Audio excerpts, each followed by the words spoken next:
Hey, this is Warren Redlick. I'm here with Bradford Ferguson of Halter Ferguson Financial. We are going to be talking about Tesla. We're going to talk about robotaxis, Bitcoin, ARK Invest. We're going to talk about Tesla energy, margins, short and long-term investors. We're going to talk about non-Tesla topics like SpaceX, venture capital, and professional investment advice. This video, at least from me and probably from Bradford, we're not going to be giving you professional investment advice today, but we might talk about what that is. Brad, do you like Brad or Bradford? Bradford. Bradford is a Tesla investor, a Tesla fan, and a professional investment advisor. Not at that's your career, right? You're a professional. Yeah, that's what advisor. I do. Yep. The firm is Halter Ferguson Financial. So I'm going to let Bradford give you a description of his background, and then we'll get into it. Please tell everybody about yourself. Sure. So the reason I'm here is just to learn. So I think discussion about different ways to value Tesla and look at Tesla and as Warren does so well, dream about what Tesla can do. I think that's all good for discussion and thinking about things. So I'm just going to share my screen briefly to show a disclaimer that I got to show because it's a professional thing for me. So this is not investment advice, and we're a small firm in Northwest Indianapolis. I'm not really doing this for clients. I don't need more clients. So I'm just here to have fun and talk about different ways of looking at Tesla and thinking about Tesla. Okay. And I hope to have some fun. Well, let me just ask real quick. How did you become, what path did you go down to become a professional investment advisor? Sure. So right after graduating from Northwestern with a statistics degree, I was a stock options professional trader in Chicago at the CBOE exchange. So I was in one of those trading pits with 100 different screens and 10 different market makers. So I was actual market maker in stock options. But then after a while, I came back to Indianapolis to work with my dad who built this firm, and he wanted to be able to retire and take it easy. And so I kind of took it from there. Cool. Okay. And just for those who don't know, Northwestern University is one of the top universities in America. I went to Reich University, which views Northwestern as sort of an equivalent university where Yep. we both have, at least historically, we both had terrible football teams and great academics. I think both of us got a little bit better at football and even better at academics since I graduated. So, and that's American football for those of you who are not American. So, how did you first get interested in Tesla? I would say I first got interested. I would actually read all the BS articles about Tesla and where they would, cherry pick the employees' dissatisfaction or when they made the cars in the tent. And I believed it was all true. But what really hooked me in was how the media treated Elon, both after the 420 tweet. They're like, no CEO of a Fortune 500 company should make jokes like that. And, we all knew Elon was half serious and half joking just because he's a kind of a troll on Twitter. But then also how they treated Elon when he smoked pot on the Joe Rogan show. They're like, no CEO of a big corporation should ever smoke pot, even then private. So it's just like that got me to think, I'm not hearing the whole story and to dig a little deeper. And then I saw the autonomy day, and the rest was history. I started digging into YouTube videos like Sean Mitchell, Galileo, and now Maddie Mogul, and then all the people on Twitter helped. So like I wouldn't be where I am today without the amazing Tesla community. That's another reason why I'm talking with you all today. Great. Yeah, no, I was going to say, I tell people my moment that sort of started turning me on to Tesla was actually a SpaceX moment. Mm-hmm. December 19th, 2015. I think December 21st, 2015, when they landed the first orbital rocket booster. Mm-hmm. And I started buying Tesla stock 2 months later. Took me time to really spool up. but that was my moment. Was that a moment when you were paying attention, or is that before you were really paying attention? Well, what's funny is similar to that. They did the Falcon Heavy launch, and the media was all focused. This was before I broke through the veil.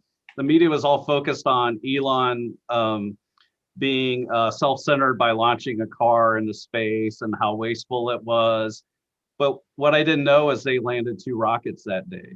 Right. So I only found out in 2019 that they were landing rockets, and just how much of a miracle that is. So the video where they landed the first rocket, I watched that at least like once a week, and just a big source of inspiration for me. Yeah, I think I've watched that video 100 times and I cry every time.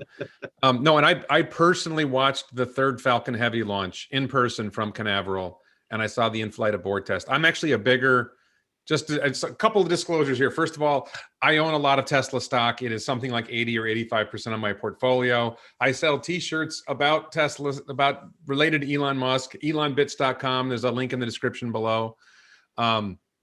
And so I'm a huge SpaceX fan. I am a self-professed, people call me a Tesla fanboy. I'm like, no. I'm an Elon fanboy. But I am a rabid Elon Musk fan. I believe that he is possibly the greatest human to ever walk on this planet, assuming he's human, which is, I think, an open question. So I don't know if you need to make any personal disclosures. I think you also own Tesla stock, right? Yeah, I own Tesla stock. I own some options. My clients own some stock and possibly some options. Okay. Yeah. And I own a Model Y and a Model X. Yeah. Okay, so I have a list of topics we're going to cover. They're in the description of the video if you look down below.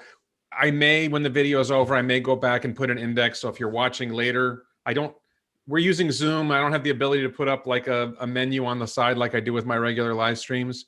But I may be able to, if you're watching enough later, hopefully I will have put an index up.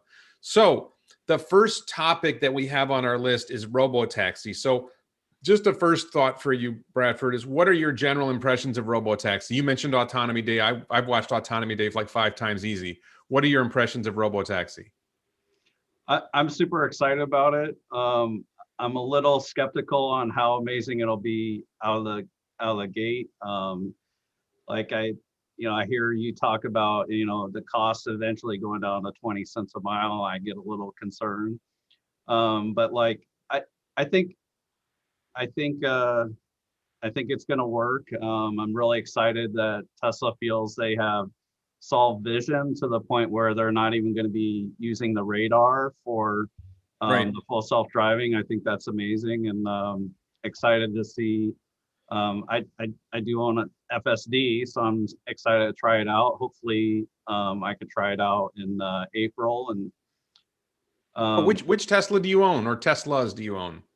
I own a Model X. It's a long range, 2019, and I also own a Model Y Performance, and it was one of the first 2,000 or so that were made. Okay. Let me just really quick. I just noticed in the comments, I didn't catch the comment who it was from. My friend Russell Jory. Russell and I have known each other for it's more than 20 years. Might be more than 25 years. Russell Jory in the chat. Russ, thanks for coming to watch this. Really, really long time friend. We were in Japan together. So great to see you, or see your chat.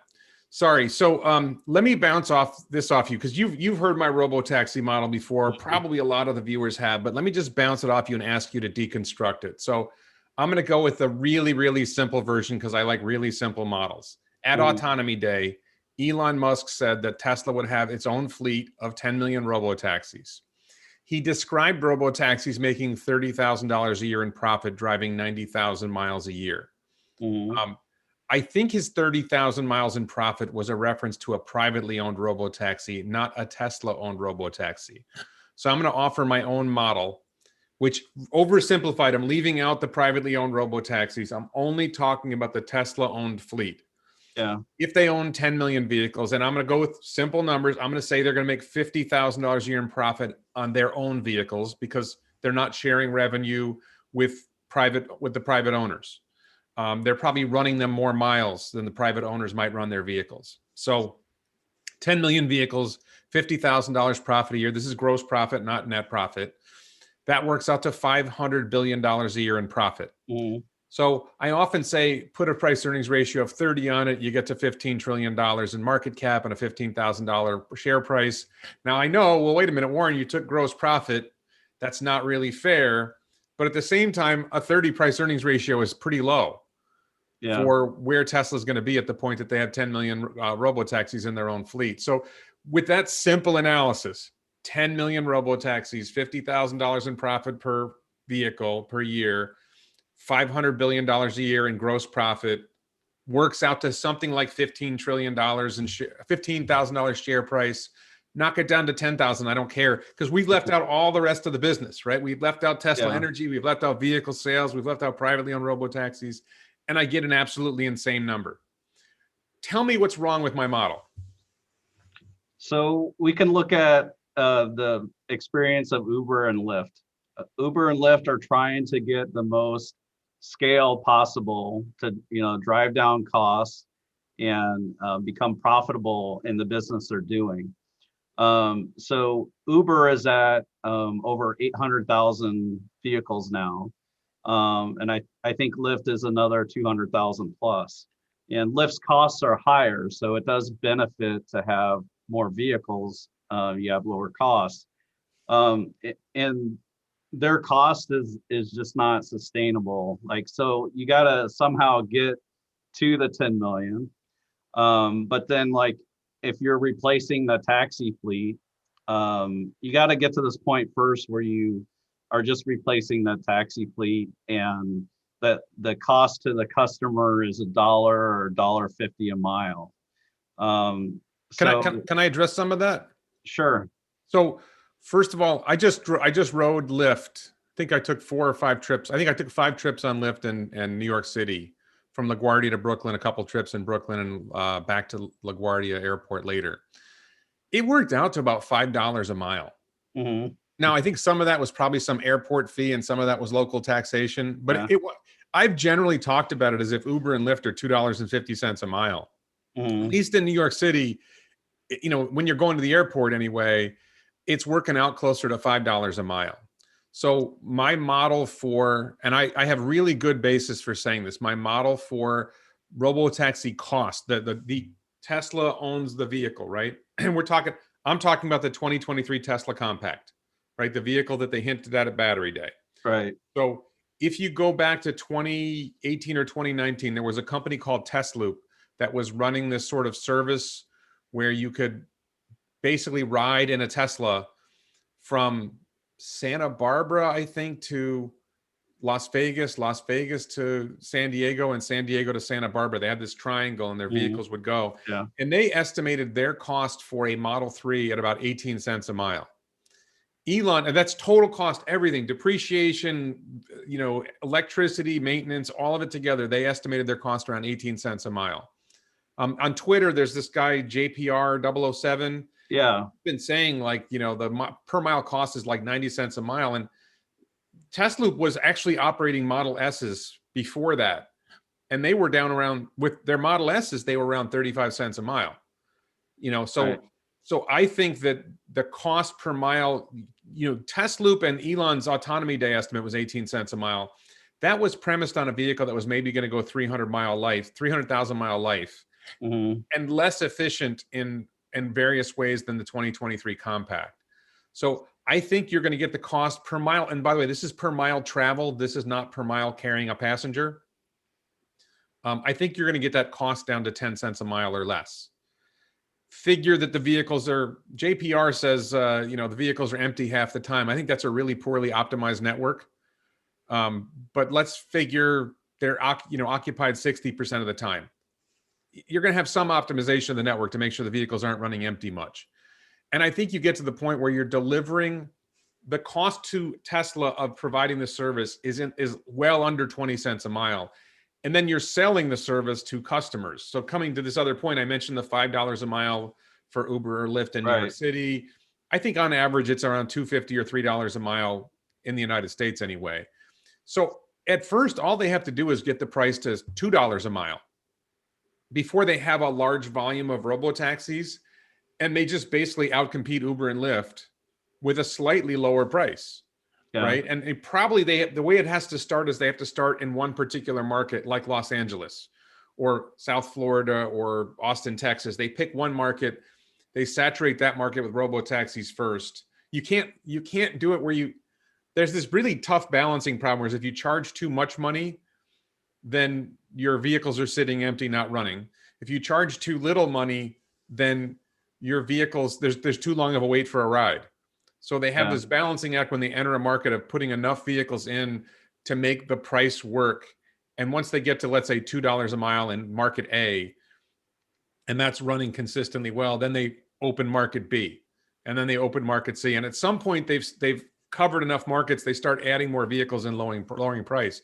But even at $1 a mile, right? If your running cost is less than 20 cents a mile, you're making 80 cents a mile in profit. And then if you do 60,000 miles a year, like you're running 100,000 miles, but you're doing 60,000 miles a year loaded with passengers, you're making $48,000 in profit at only $1 a mile. And you're not going to get to $1 a mile for a while. And then I think you were saying they have to populate the fleet. So that's a really simple thing. Over a 4-year span, you take 1 million vehicles you produce, put them in the fleet. The next year you put 2 million, then 3 million, then 4 million. Now you've got 10 million in 4 years. Yeah, I'm just saying you can't just start at 50 cents a mile. Agreed. Yeah. And I think, the risk of like, there are actually a couple people out there who have reserved 500 Cybertrucks. Yeah. I know a guy reserved 130. Yeah. So they want to run these fleets, but the problem is as an owner of that kind of business, you got to take whatever price Tesla's going to set. True. So if Elon has his way, he might set it at $1. Hopefully he'll start at least at 150, just so people, we could see what it's like. But I don't think he can set it at $1 initially because demand would outstrip supply and people would be waiting for a ride. Yeah. They have to do this balancing act of you start in one market and you introduce 100 robo-taxis or 1,000 robo-taxis, whatever's appropriate to that particular geographic area, and set the price at $2, let's say. So you're significantly undercutting Uber and Lyft, and then you see how it goes. And then once you've got sort of a steady state, then you add 50 more robo-taxis or 500 more robo-taxis, and you drop the price to $1.50. And there's this balancing. It's probably smoother than that. It's probably not like lumps of 500, right? But you just gradually introduce more robo-taxis and gradually lower price. And I don't think they get to 50 cents a mile for a long time. But even $1 a mile is going to take a while to get there because you're just not going to have enough vehicles. And if you lower the price too much, then people are waiting, and you don't want people waiting. Yeah. Because if people have to wait, then it gets a bad rep. You don't want the network to get a bad reputation for delays. Yeah. I'd like to share my screen to briefly show JPR's to show his thinking, and we could kind of talk about where he might be wrong. Because what I like to do is, when you have you have your battery model. I looked at your battery model. I'm like, well, I think Warren's a little optimistic on the production of batteries, but then I could plug in my own numbers and see where it takes me. I think as an investor, it's really important to have a number in mind, what you think your investment's worth, so that you're not weak when the stock goes up 50% and, suddenly wanting to sell. So like, I think maybe some areas where JPR might be a little too conservative is the insurance costs. I don't know if you could see this. I can see it. Okay. So the insurance costs $800 per 10,000 driven miles. I think that's going to end up being high if the robotaxi is 10 times better than. Well, let me just pause you. Let me just pause you. Rather than going bit by bit through this, the plain and simple truth is Test-Loop is an independent source that said that they were running Model S's at like 35 cents a mile total cost, including depreciation. Well, was that per passenger? Because one thing they did really well is each trip they did, the passengers would pay by the seat. They wouldn't pay by the vehicle. I'd have to read that again, but anyway, but we can go and like put his thing back on the screen again. Okay. Just if I can nitpick a couple things right off the bat. Yeah, sure. I like this discussion. It's good. Let me zoom in here. You can see where he has at the bottom, he has tire life, 22,500 miles, tire cost $1,000 per set. I have 80,000 mile tires on my car. and they didn't cost $1,000. They cost $400. Tesla's going to be buying in volume for my prediction. This is only a prediction. I don't know what they're going to do. Elon has specifically said low rolling resistance tires. Low rolling resistance means they're going to be more energy efficient. They're going to last longer. I predict that they may go to 13-inch wheels, and then a set of tires might cost $200 to a regular customer, and Tesla's going to get them for $100, and they're going to last 100,000 miles. And their cost of the tires for per mile is going to end up being 1/10 of a penny. Their electricity price that JPR's got, Tesla's going to be, in the long run, Tesla's going to be supplying their own electricity through solar. And the 2023 compact, he's got energy consumption 4.5 miles per kilowatt hour. The 2023 compact is going to be much more efficient than that. It's going to be at least 6 miles per kilowatt hour. So I end up with an electricity price per mile far less under 5 cents. Yeah. And then his insurance costs, Tesla's going to self-insure. Yeah. Why would they bother paying, someone else for insurance? They're just going to self-insure. Their insurance cost is going to be a lot less. There's no financing cost. Tesla owns it. Yeah. There's no FSD price. If we're talking about Tesla-owned vehicles, right? He's got vehicle price at $40,000 and FSD price at $10,000. Tesla's cost for the vehicle is $20,000.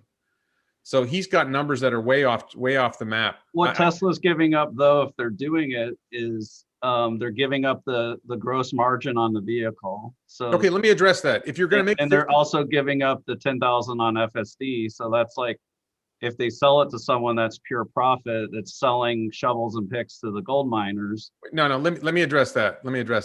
You're going to sell a vehicle for, let's say, $50,000, including FSD, and you're going to make, I don't care, $30,000 in profit on that $50,000. I'll give you, 60% margin. You're going to make $50,000 in the first year running it as a robotaxi, and you're going to make that for another 9 years.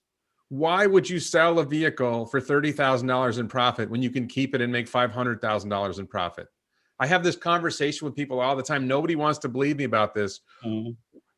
As a shareholder, I think it's crazy that they would sell vehicle. If you could run the vehicle as a robotaxi and make $500,000 in profit, why on earth would you sell it for $50,000? Yeah. And if you can, and $50,000 in profit includes depreciating that $20,000 cost, right? If you can, and if you're talking about the mission rather than the profit, the mission is to accelerate the transition to sustainable energy. So I'll ask you, you have a Model X. How many hours a day do you plan on running your Model X in the robotaxi fleet?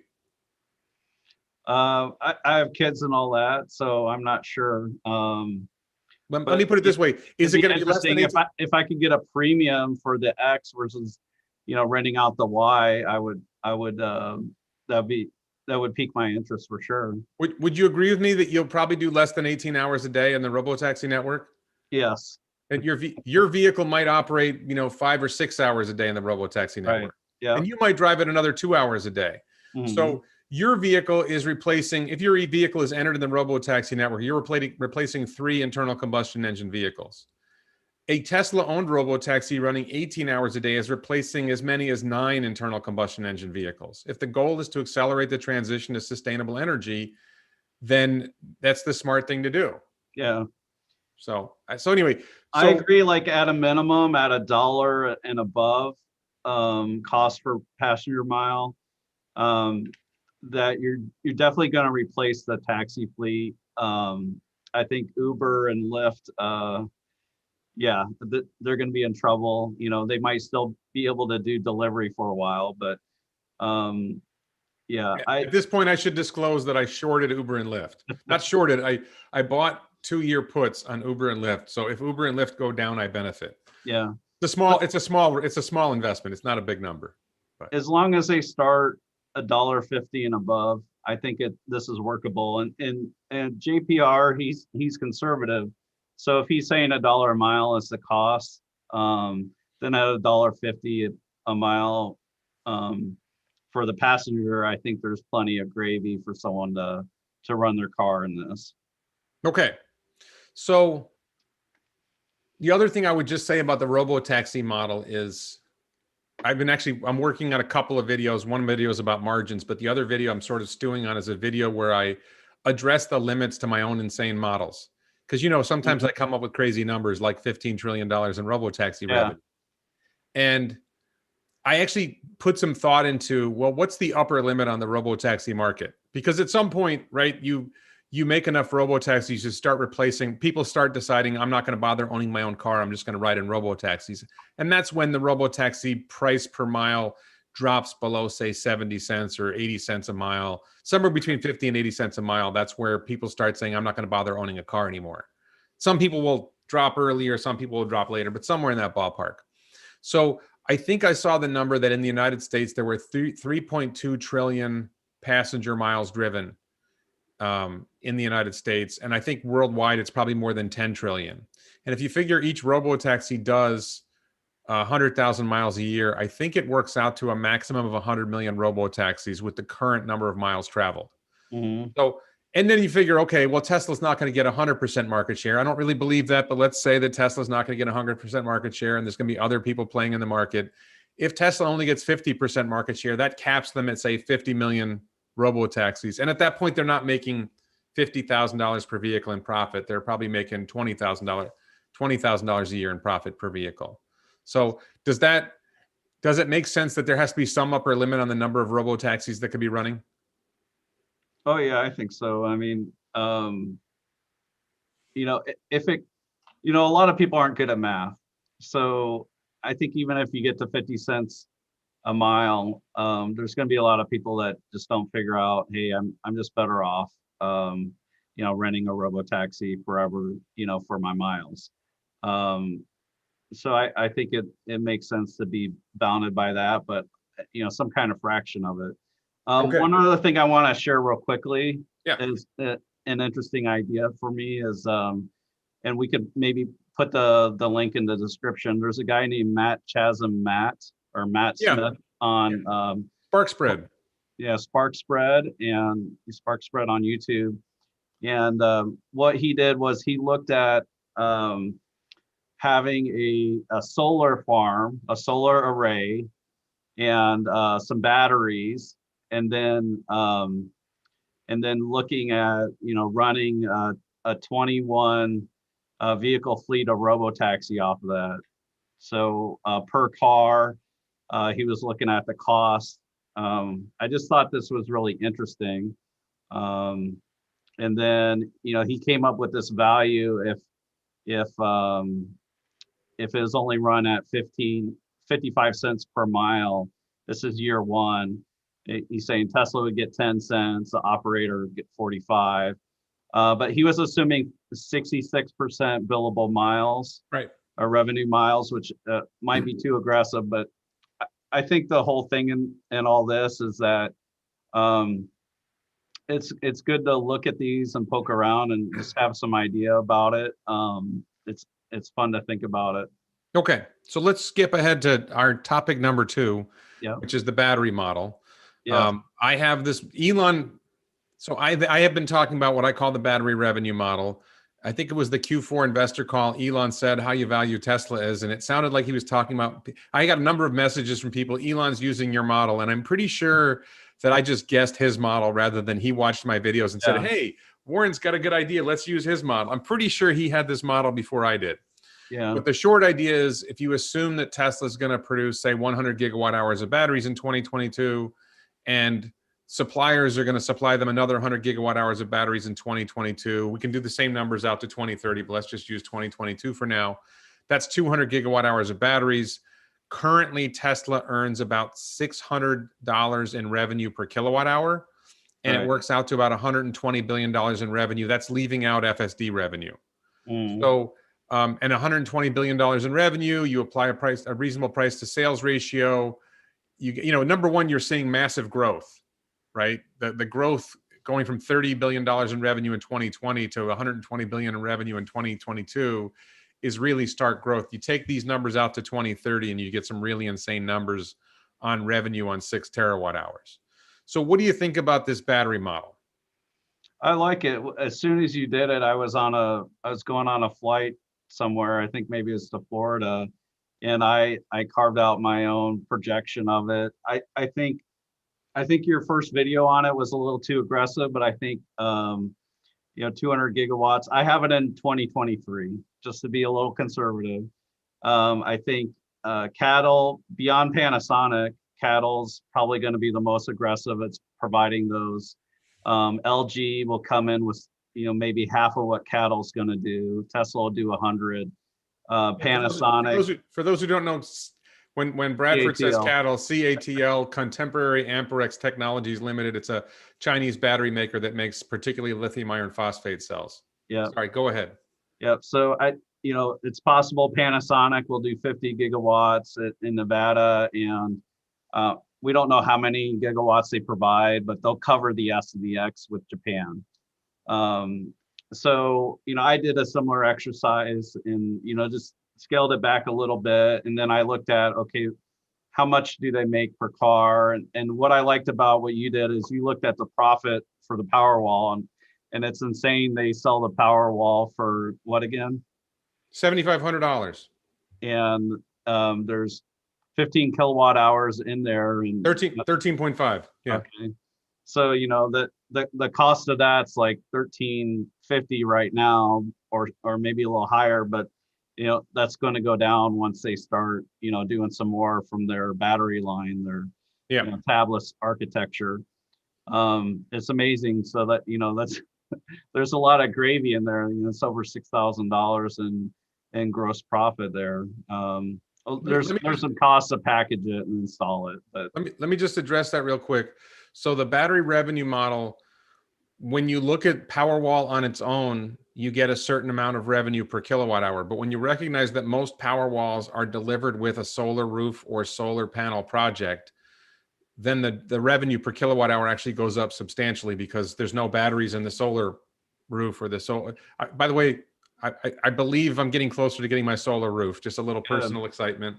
I am a solar roof prospective customer and a Cybertruck prospective customer. And Tesla made a change because Powerwall demand is so high. They're only going to offer them when people buy it with solar right now. Right. So the one product in particular that stands out with a lower revenue per kilowatt hour is Megapack.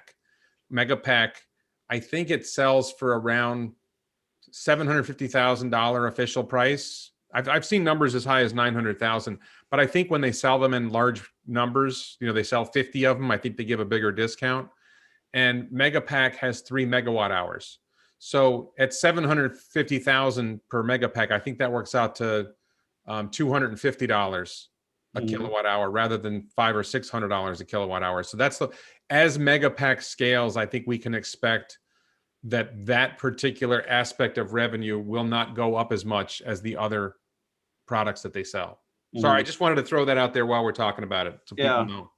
So I'm just going to share my screen real brief. And I was looking at your battery model today, or thinking about it. And, these are some numbers I came up with. I have no idea if they're accurate, but you're looking at 100,000 or more Model S and X, 1.1 million Model Y, 550,000 Model 3. And I'm going off of the battery pack size for 2021, which was a little bit of a surprise, inching up there. 250,000 Cybertruck. They probably could do more than that. 500,000 Model 2 coming out of China. And then which year is this? I did 2023, but okay. 200 gigawatt hours, 1 million Powerwalls, and 1,000 Megapacks. And these numbers are possibly low. And then what you do with these is see, okay, how much do they make on the Model S and X? How much do they make on the Megapack, et cetera? Right. And then that way you can kind of backdoor your way into a valuation for Tesla. Can you put that back up on the screen for a second, sure. so I can quibble with a couple of things? Yeah, why not? I'm a quibbler. Call me a quibbler. I put Bradford in charge of the screen control. So where you see Model S and X, I think that's a roughly accurate number, 100 kilowatt hours. Model 3 and Model Y, the premium models in the long range and performance models are 82 kilowatt hours. But in China, they're, I think, typically 50 kilowatt hour packs, roughly. I mean, it depends which one. I think their lithium iron phosphate ones in China are probably 50 kilowatt hours or 54, something like that. Cybertruck, we're going to have a big variation between the single motor, dual motor, and tri-motor. I think 115 is probably close to about right. I might call it 100, but that's close. Yeah, it's like a blend. So Yeah. what I was doing was saying, okay, well, the lower range Cybertrucks will have the 82 kilowatt hour, and they'll stack two of them for the tri-motor. All right. And then Awesome. semi, Elon, I thought Elon said that it would be 5 times as many cells as in a vehicle. So I think the upper end of semi is 500 kilowatt hours. And now maybe Yeah. he was referring to the 300-mile range semi. Yeah. Maybe the 500-mile range semi is going to have more. Maybe they're going to start, maybe while the energy density is low, they're only going to do the 300-mile range ones. Yeah. Yeah, Model 2, I don't call it the Model 2. I call it the Tesla 2023 Compact. 40 kilowatt hours sounds about right to me. Yeah, all those numbers look good to me otherwise. Mm. So I think it's just an interesting way to look at it. You're not, you don't need to necessarily like base your life savings off of, looking at it one way or another, or, one number or another. But what I really enjoy about you, Warren, is you share these different back of the envelope or napkin math models so you can kind of get your head around things. Okay. So, what numbers did you put that battery model for 2023? Did you come up with a revenue number? Yeah, I don't want to get into revenues and profits. Okay. People can do the math from that and Okay. Yeah, and I didn't that. do profits yet for the. Yeah. I'm actually working on a model where I try to break down margins on different products, which we're going to talk about later. So the next thing on my list of things to talk about is Bitcoin. So there's two things going on with Bitcoin and Tesla right now. One is Tesla bought $1.5 billion worth of Bitcoin, which subsequently went up in value. And two, they just literally like yesterday, day before, started accepting payment for vehicles in Bitcoin. The best thing I saw on Twitter, which Elon laughed at, was somebody said, Elon is buying Bitcoin with vehicles. He's using his vehicles to buy rather than selling vehicles for Bitcoin, he's using his vehicles to buy Bitcoin, which I thought was really funny, and so did Elon. So what's your take on both of those points, that Tesla bought some Bitcoin and that Tesla is accepting Bitcoin for payment? I think it's a really smart move. It's gotten a ton of free publicity and marketing. There are some Bitcoin millionaires out there who will do it. I think what's interesting about it too is, Tesla's doing business in all kinds of different jurisdictions. And while I don't quite understand it, you can use Bitcoin and other cryptocurrencies to send money across the world. And so theoretically, what you can do is convert your dollar to Bitcoin and then send the Bitcoin over to Italy, and it gets converted to euro, and quickly send money from the U.S. to Europe and avoid the currency fees that the banks charge.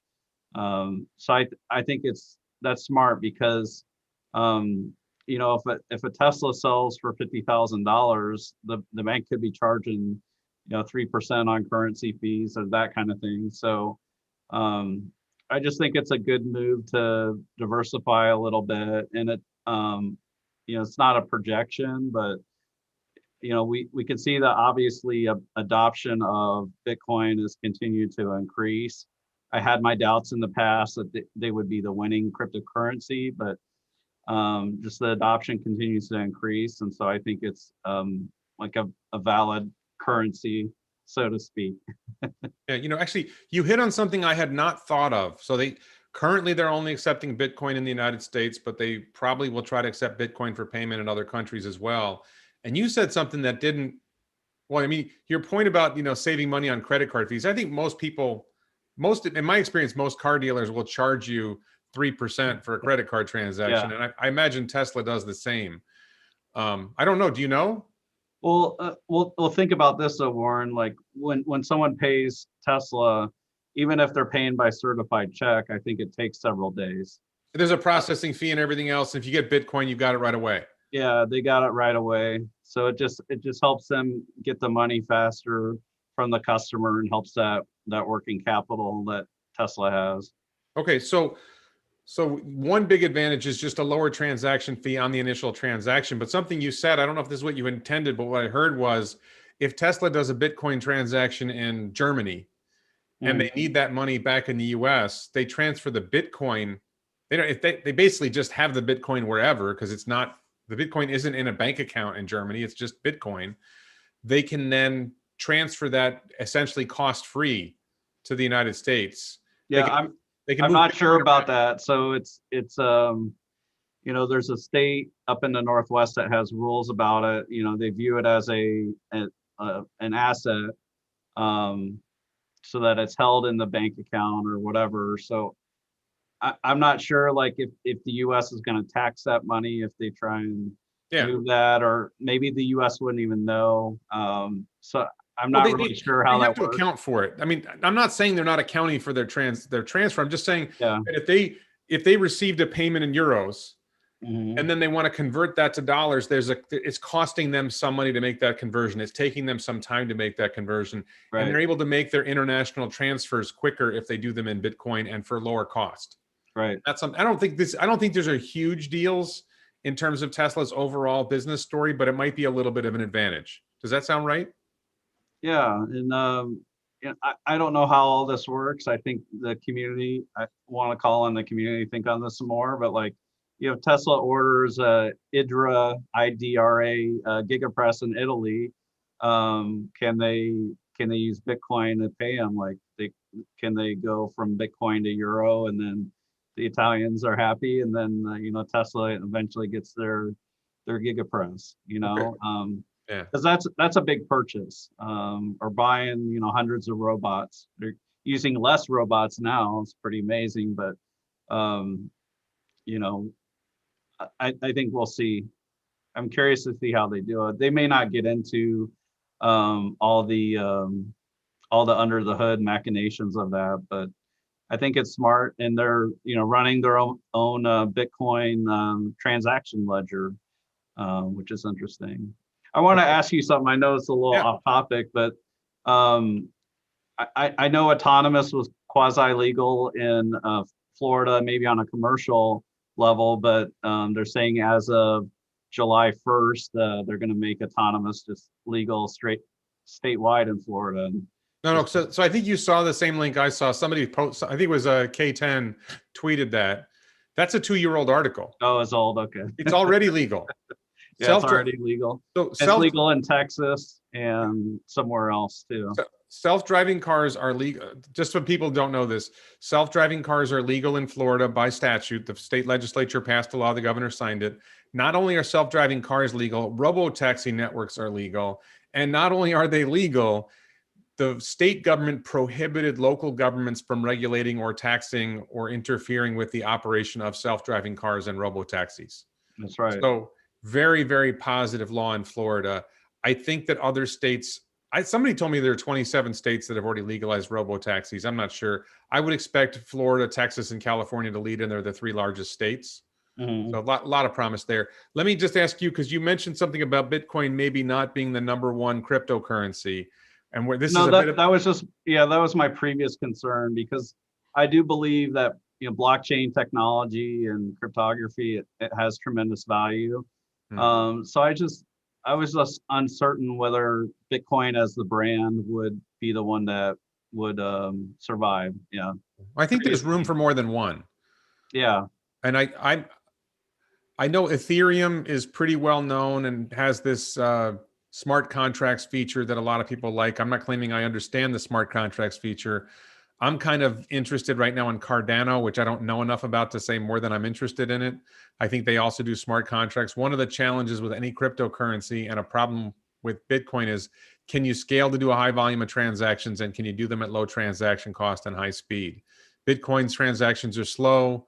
The network can't handle so many transactions, and they cost a lot per transaction. Right. And they may work on some kind of fork in Bitcoin to make it better, but a cryptocurrency that's designed from the get-go for low transaction costs and high speed and high volume is probably going to be another. It doesn't mean it displaces Bitcoin. It just means there's room for at least one or two more. Mm.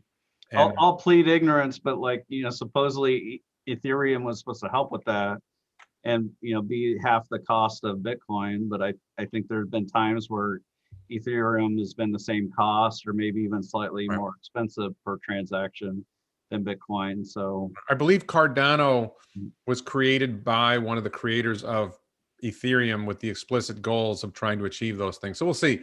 I mean, I thought XRP was going to be big, and then the SEC attacked it. I think cryptocurrencies are all at risk if the federal government or other governments decide to attack them. That's a long conversation we probably don't want to get into. So let's move on, if you're okay with that. Yeah, there's a tremendous amount of risk in investing in them. I have to say that. No, people have asked me, Warren, why would you? Because I right now have enough Bitcoin that I may be able to. I'm close to being able to buy my Cybertruck when the Cybertruck. I ordered a dual motor Cybertruck with FSD, so $57,000, and I have about $50,000 in Bitcoin. So if it works out, I'm just going to use my Bitcoin to buy my Cybertruck. And people have said, well, why would you use your Bitcoin when Bitcoin might be going up to $200,000 or more? And I'm like, well, first of all, I don't know where it's going to go. And second of all, there's always the chance it goes down. Yeah.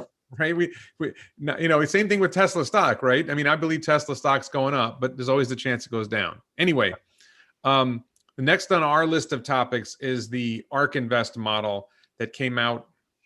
Where are we pointing at? I was just doing the topics like you would do. Oh yeah. The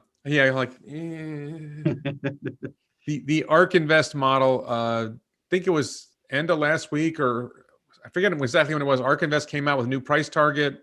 Their base model price target was $3,000 a share. They had a bull case at $4,000 a share and a bear case at $1,500 a share. And I think that was for 2025. Does that sound right? Yeah. Yep. And I made a video. If you guys check my channel, one of my recent videos, I criticized. I'm very supportive of ARK Invest. I am an investor in ARK's main fund, ARKK. But I thought their model was, I had some issues with their model. What did you think of their model? I liked Tesla Daily's criticism of it, but it is true, like whenever you do a model, any input you put into the model is a variable that will, you know, have some kind of expected value and some kind of skew from that.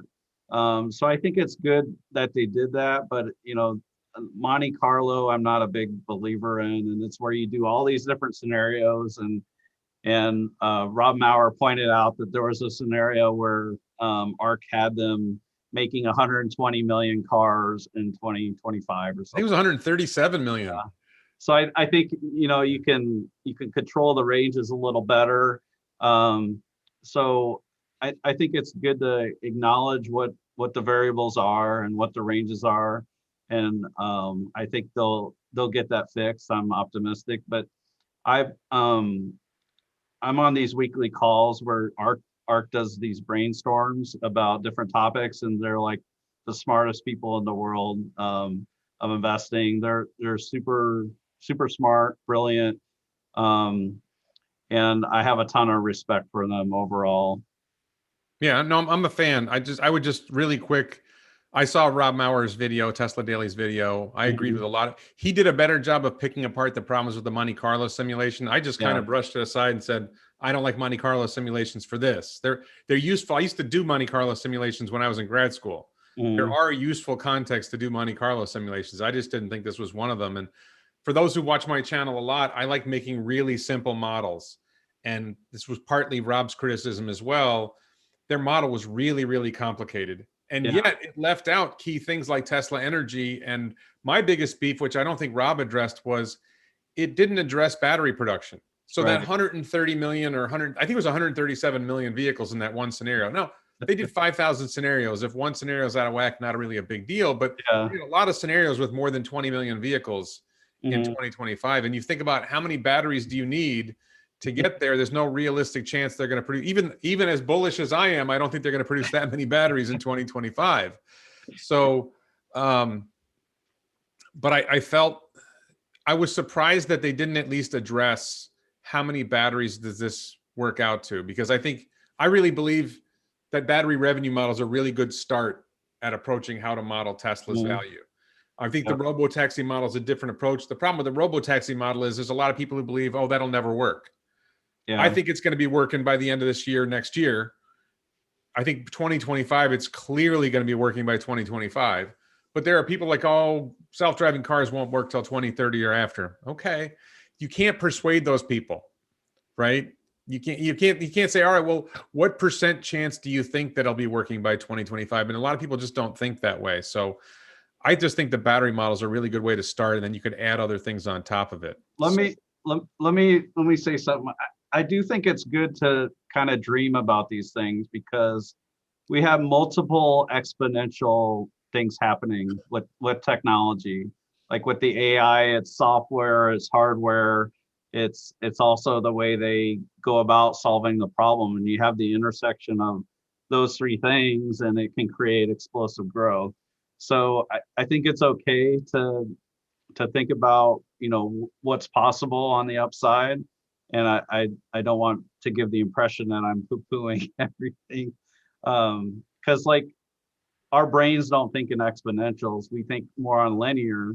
And so it's good to think this way. And Tesla's, you know, might be riding a double exponential, who knows? Yeah. All right. So next on our list of topics is Tesla Energy.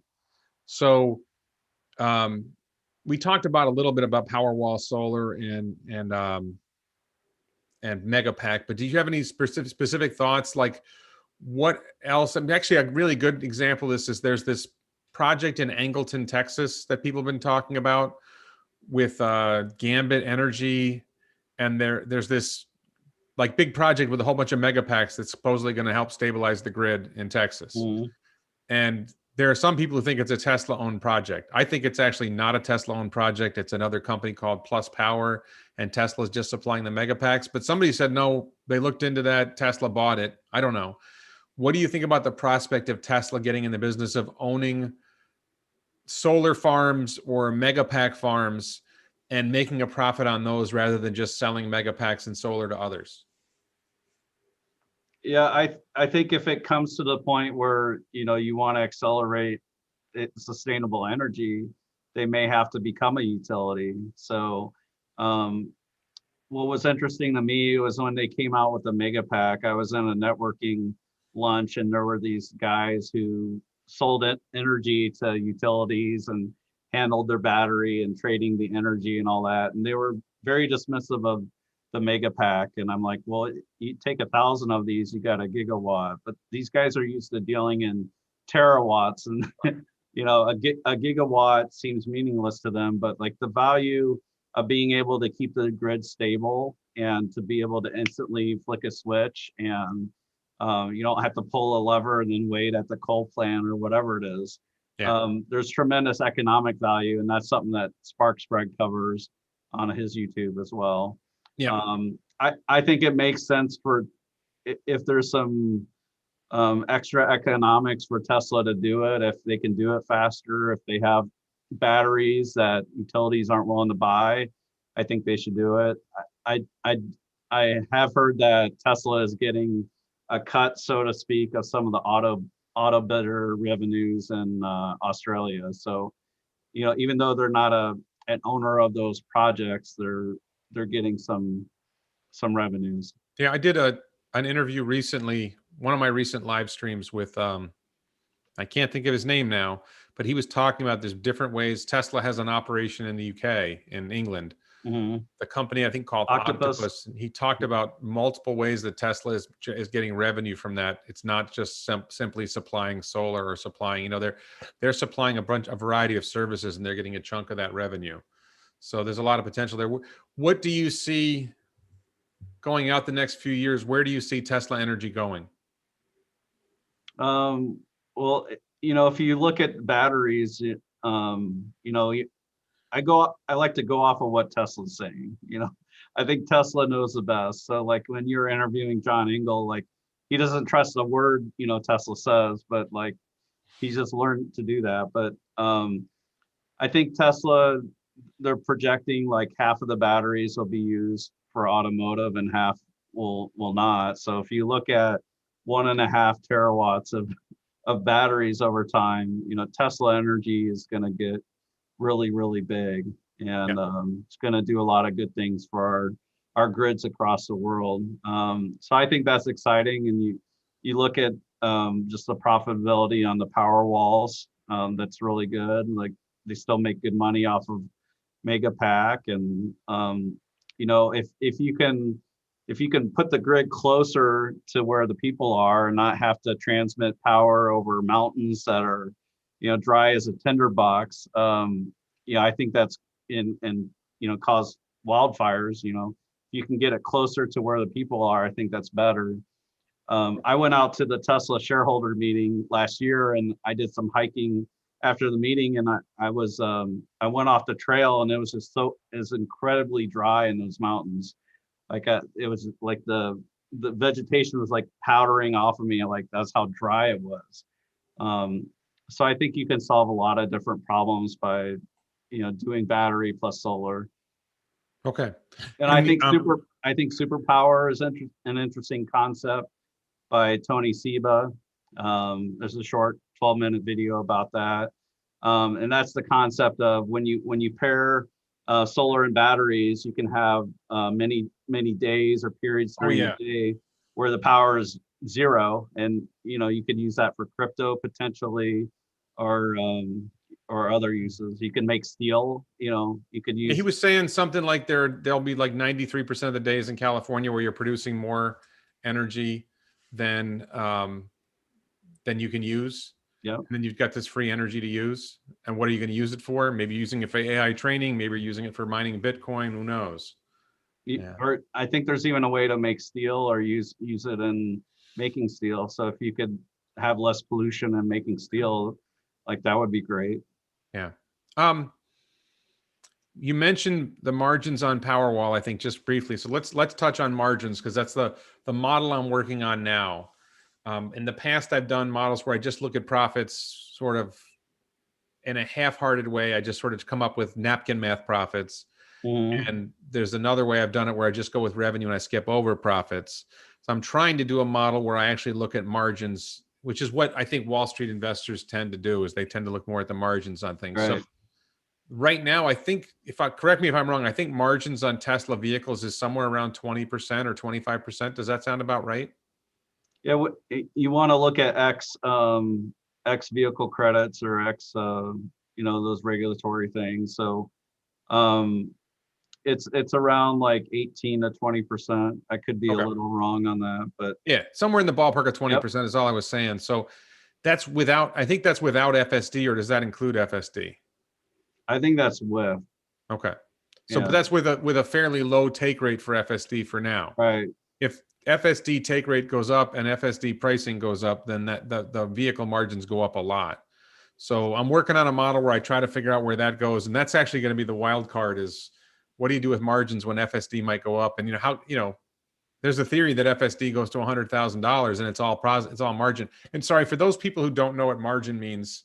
Mm-hmm. I'll go with my take on margins, and you can correct me if I'm wrong. If you sell a vehicle for $50,000 and 25,000 of that 50,000 is profit, then you have 50% margins. Right. Is that right? Yep. And if you have 30,000 in profit, it's 60% margins. And if you have $20,000 in profit, you have a 40% margin. If you have a $10,000 profit, you have a 20% margin, right? $50,000 sale price, 10,000 of that is profit. It's a 20% margin. Does that sound right? Yep.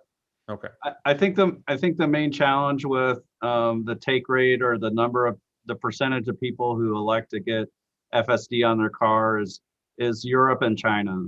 Yeah. Europe has nerfed Teslas from being able to do things, and so people are unhappy with how it performs in England, things like that. So they need to improve it a bit in those geographies, but also get the help of regulators in Europe, who seem like they're bent on giving Tesla a disadvantage. Some of those rules seem like they are written to explicitly prohibit Teslas from like changing lanes autonomously. Right. And there might be a cultural difference in China where people don't want to pay 10 grand for an extra, but they might be willing to pay that monthly subscription. So I think there could be some benefit when they start the monthly subscription. It'd be interesting to see if there's more uptake in China.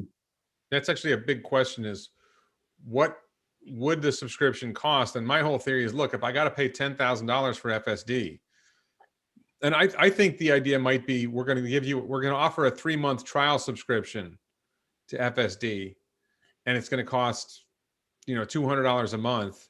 And after the 3 months, the price goes up or you buy it. Because you can't. you can't sell it for $100 a month and have people still buy FSD for $10,000. Yeah, people wouldn't pay 10,000 anymore. I Right. think the trade-off needs to be about 4 or 5 years. So I think it needs to be around 200. We'll see what they do. I think it might need to be 3 years, but I think you could do an introductory pricing so people get to experience Yeah. FSD.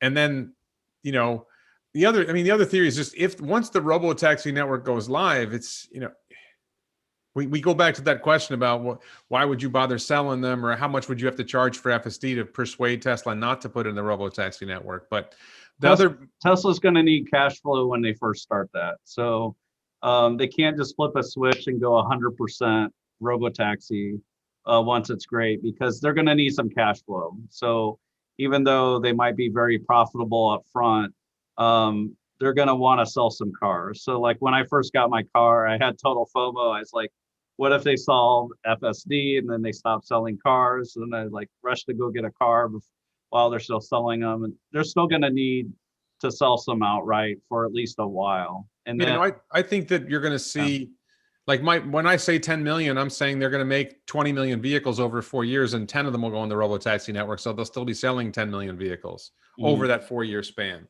yep. So I just want to talk about margins quickly. We kind of hinted at this when we talked about energy before. A Powerwall is currently sold for $7,500. I think we can see that coming down to $6,000 fairly quickly once they start scaling production of Powerwall. If it's, let's say, 15 kilowatt hour batteries in there, and if they go to lithium iron phosphate cells, which I think is where they ultimately will go, certainly they're going that way with Megapack. As far as I know, they have not said they're going to lithium iron phosphate and Powerwall. I think they should, but I don't think they necessarily are. They might go with nickel manganese, some sort of intermediate Yeah. battery. I don't know why they wouldn't go to lithium iron phosphate other than Well, they just, they're heavier. They need to hang them on a wall. But I think they could just work around that some ways. well, you can have a lithium iron phosphate version for most people, and then a nickel manganese version for people who need the form factor or the lower weight, I suppose. Yeah. Um, but let's suppose they get the price of the battery cells down to just say $50 a kilowatt hour. I used 40 for lithium iron phosphate, but let's just say 50 at 15 kilowatt hours, which is more than they currently hold. They're currently 13.5 kilowatt hours. You get to $750 in cells. And that's really the predominant component of the Powerwall that costs money. Everything else is electronics and other things that are, and a steel case that's easy to manufacture. When you scale, that's going to be cheap. So the cost of Powerwall is probably going to be to Tesla around $1,000. I would say there's an indirect cost right now. Is like right now the installs are taking too long on the solar tiles. So once the more days it takes for them to install that, the more expensive it is. And that's made up for by the power walls. But like if you can get those install times down, then we can kind of lead in the direction you're going. Yeah, no. So I just saying, I think when you go 2-3 years down the road, you start scaling, then you start getting a lot of these other costs down. And for those who don't know, because I have a solar roof order, the power walls are $7,500 a piece. They waive the installation cost if you're buying it with a solar roof.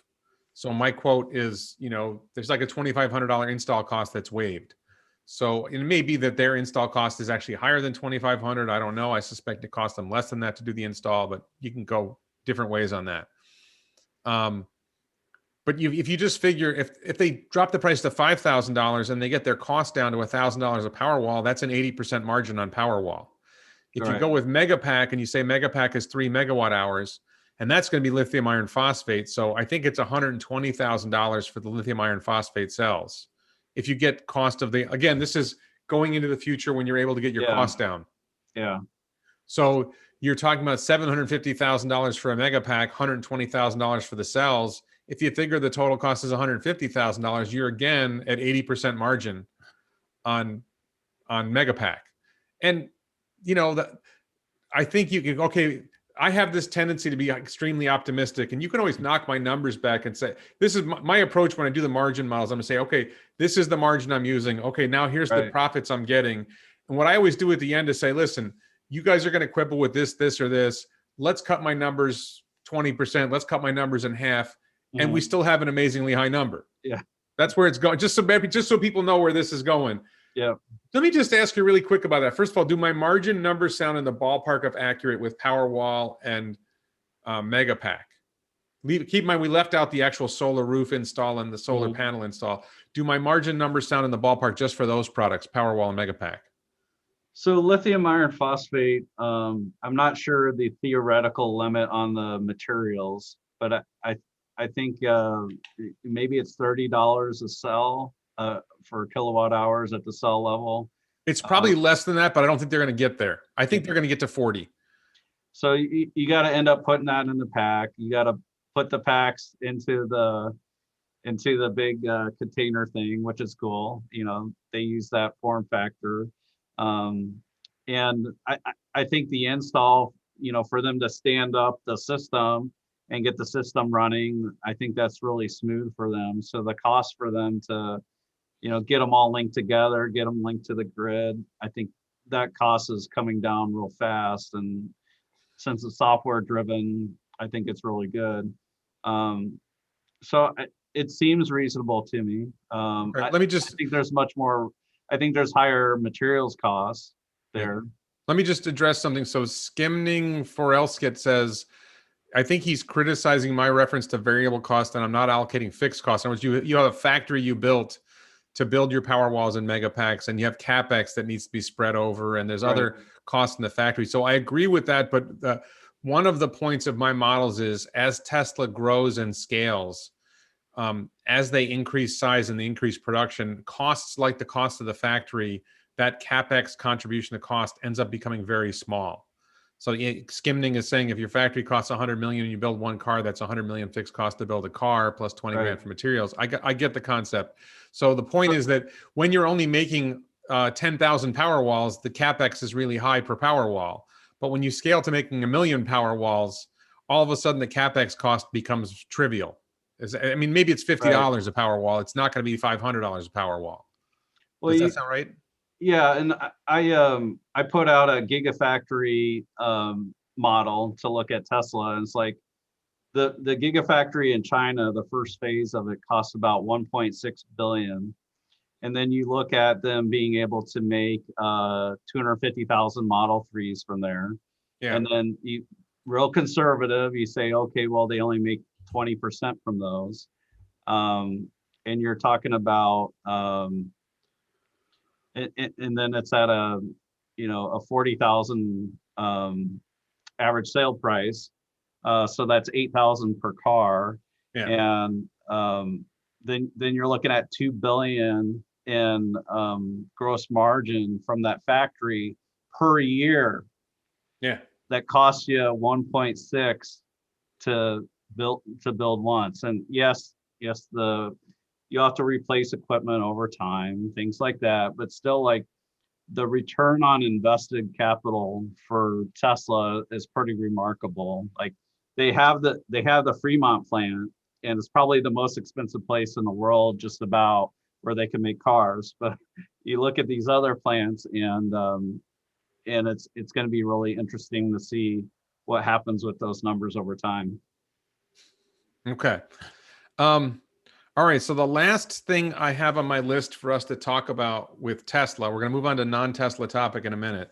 And then when we're done with the non-Tesla topics, we're going to see if we get questions from the chat and talk about the questions. So please hold on for a little bit longer. Can I interrupt you one second? Yeah, sure. I really loved your video where you talked about Robert Reich and Bernie Sanders, their criticism of Musk. Yeah. And it's just interesting to look at what all Musk has accomplished. But like, as an investor, what I look at is, yes, Musk is in a suit, and there's no one else I'd rather put my money with. In a way, it's like, if something's wrong at the factory, he's going to be at the factory. You know, burning the candle from both ends. Like, there's no one else. So, like, you know, that's one thing that drew me to Elon and to Tesla. Yeah, no, it's for those who missed it, I did a video yesterday where There's two particular political figures in America. Bernie Sanders is probably better known, but there's also this guy, Robert Reich, who has a long history in federal government work and as a professor of economics. And I think he may have won a Nobel Prize, which really disturbs me. But he won a Nobel Prize for something really obscure that's not really related to the stuff he talks about now. And is that him? No, that's Krugman. I don't think Reich won a Nobel Prize. But they both have these. If you search their Twitter, search Twitter for from RB Reich, which is his Twitter profile, and you look at his and the word Elon Musk, you see he has this really long stream of tweets over the last couple years, just attacking Elon Musk and also attacking Jeff Bezos, and he has never said anything positive about Elon Musk or Jeff Bezos. They are the two richest men in the world. They're the two wealthiest men in the world, no question about it. But they're also two people who, my opinion, have made our lives a lot better. Jeff Bezos, just, like personally, I pretty much shop from Amazon. Amazon makes my life a lot better. We watch Amazon Prime movies. We buy products on Amazon. The sandals, the slippers that are at my feet, I bought from Amazon. I have another pair of slippers downstairs. And just all the value they created is amazing. Like, we'll cry because Elon has 100 billion, but he created 500 billion in value of the stock. Right. And then all the people he's employing. Let me just be clear. One of the conversations that I keep seeing on Twitter, I will keep see people describing the problem of wealth inequality or the problem of income inequality. So look, I'm not poor, right? But I have nowhere near as much money as Elon Musk or Jeff Bezos. And I do not for one second think that they did something wrong and that I'm not being treated fairly because they have so much money and I don't. Right. It would be very easy, right? You see people who have less than I do, right? And Robert Reich and Bernie Sanders both have more than I do. Those guys are both wealthier than I am. And they're looking up at Jeff Bezos and Elon Musk like they've done something wrong, making so much money. And I'm looking at them saying, they've made my life better. Yes. Right? I don't agree. See, to me, income inequality or wealth inequality is not a problem. Jealousy is the problem. If you have, I don't have as much money as Bernie Sanders owns like 3 homes. He's got federal paychecks rolling in. Robert Reich has got a paycheck rolling in from California, Berkeley, from UC Berkeley. He goes and speaks and somebody hands him $20,000 plus a hotel and airfare and everything. I don't have any of that. And I'm not jealous of his money. I'm not jealous of anything with him. I look at my life and I say, well, I'm doing okay. And the comical thing is people will complain about the lives of the poor in America. It's like, really? Go to Africa, right? The poorest, the bottom, let's say 10% in America live so much better than the upper 10% in India, right? People have no idea how much more of a struggle life is in poor countries, how much more difficult it is for people who are poor in poor countries. But even the middle class in a country like India is way behind a poor person in America. Yeah. And people have, so you can always, what if the people in India said, hey, it's not fair that you poor people in America have so much money, give us some of your money. We just have arbitrary distinctions like, well, we have this border here and we've got to focus on economic inequality in America. Well, why aren't Bernie Sanders and Robert Reich handing out money to poor kids in India? It's nonsense. The reality is that I just wanted to hit that one point. We don't have an inequality problem. We have a jealousy problem. Let's get back to it. Yeah. So the last topic related to Tesla, thank you. You got me off track there. The last Tesla topic was about short-term versus long-term investors. So I think I suggested this topic. So let me just hit this and you can tell me what you think of it. Yeah, sure. I'm a long-term investor. I have only bought Tesla stock. I have never sold a share. I don't plan to sell any Tesla stock until roughly 2030. I think I am sort of the classic definition of a long-term investor. And I have this view, people are because I talk about Tesla stock on YouTube a lot and on Twitter a lot, I get questions a lot. How come Tesla stock fell today? And I just have this view that I can't predict daily stock price movements. I can't predict weekly or even monthly stock price movements. And I have this theory that there's two kinds of, I'm going to use the word investors, and I don't really mean investors. There's long-term investors like me, and I believe I'm a genuine investor because I'm investing in the company. And there are short-term traders who call themselves short-term investors. Right. And they're basically playing the casino games. Right. right? And the practical reality is the daily share price. I have no influence on the daily share price because I didn't buy or sell today. But the short-term traders who are trading back and forth all day long, they're the ones who determine the daily share price. And what happens is, as long as there's no significant material news, those short-term traders drive share prices. When Right. there's substantial material news, like let's say the quarter 1 deliveries number is going to come out April 2nd or something like that. Does that sound about right? April 2nd, April 3rd, somewhere in there? Yes. We're, Yeah. we're going to find out how many cars Tesla delivered. I actually think they may underperform. That's a whole nother conversation we could get into. But just for this quarter, they're going to underperform because they haven't delivered Model S and X. And that's a material result that a long-term investor could look at this and say, okay, now I can see this is where they are. If I think they're going to grow from here, now I have some real material information. And now long-term investors might make a move. And that's when moments like that happen, all of a sudden long-term investors say, wow, the stock's really cheap at this price, or the stock is overpriced, with these numbers. And then they either buy or sell. But the short-term traders are just constantly doing it. What do you think about my distinction between long-term investors and short-term traders, and that how that affects daily stock prices? Yeah, the way I characterize it is I would call you buy and hold. Yes. And that's what Warren Buffett tends to be as well, as buy and hold. Long-term investing, I'd say there's a price you would sell before a date. So if suddenly it's 15,000, a year from now, you might, because it hit your battery number or whatever, you might sell at that price. But yeah, I think the thing to focus on, and I've read a book about, it's called 100 Baggers. And there's another book called 100 to 1. And basically it looks at these companies that have these incredible growth periods, and the market decides to give them an even bigger multiple on those earnings. And you can have situations where maybe the company grows their earnings by 20 times, but their multiple causes their stock to grow even more by 5 times. So when you have those periods, the way to be able to see those through is to be really focused on what the company is doing. So the more you look at the stock, the more you can get distracted. It's okay to still monitor the news of the company, but you gotta decide for yourself what's material, what's new news, and what's not. So I think this quarter people are worried about the slow rollout of S and X. It seemed to take a while for them to get ramped, and we don't know how ramped they are. They still might be at 1 shift in Fremont, but Elon wants to go to 2 because he feels the demand is there. But what we're hearing out of China is the Model Y is ramping incredibly fast, and might be at a really high rate already. We'll see when the March numbers come out for the Model Y in China. Yeah, actually, just really quick, I did a poll on Twitter, and I asked which is more important, the Q1 deliveries or the March production, right? Because to me, if you're thinking long term, March production is a much bigger indication of what June production is going to be, yeah, than Q1 deliveries. So I think I failed that test. yeah.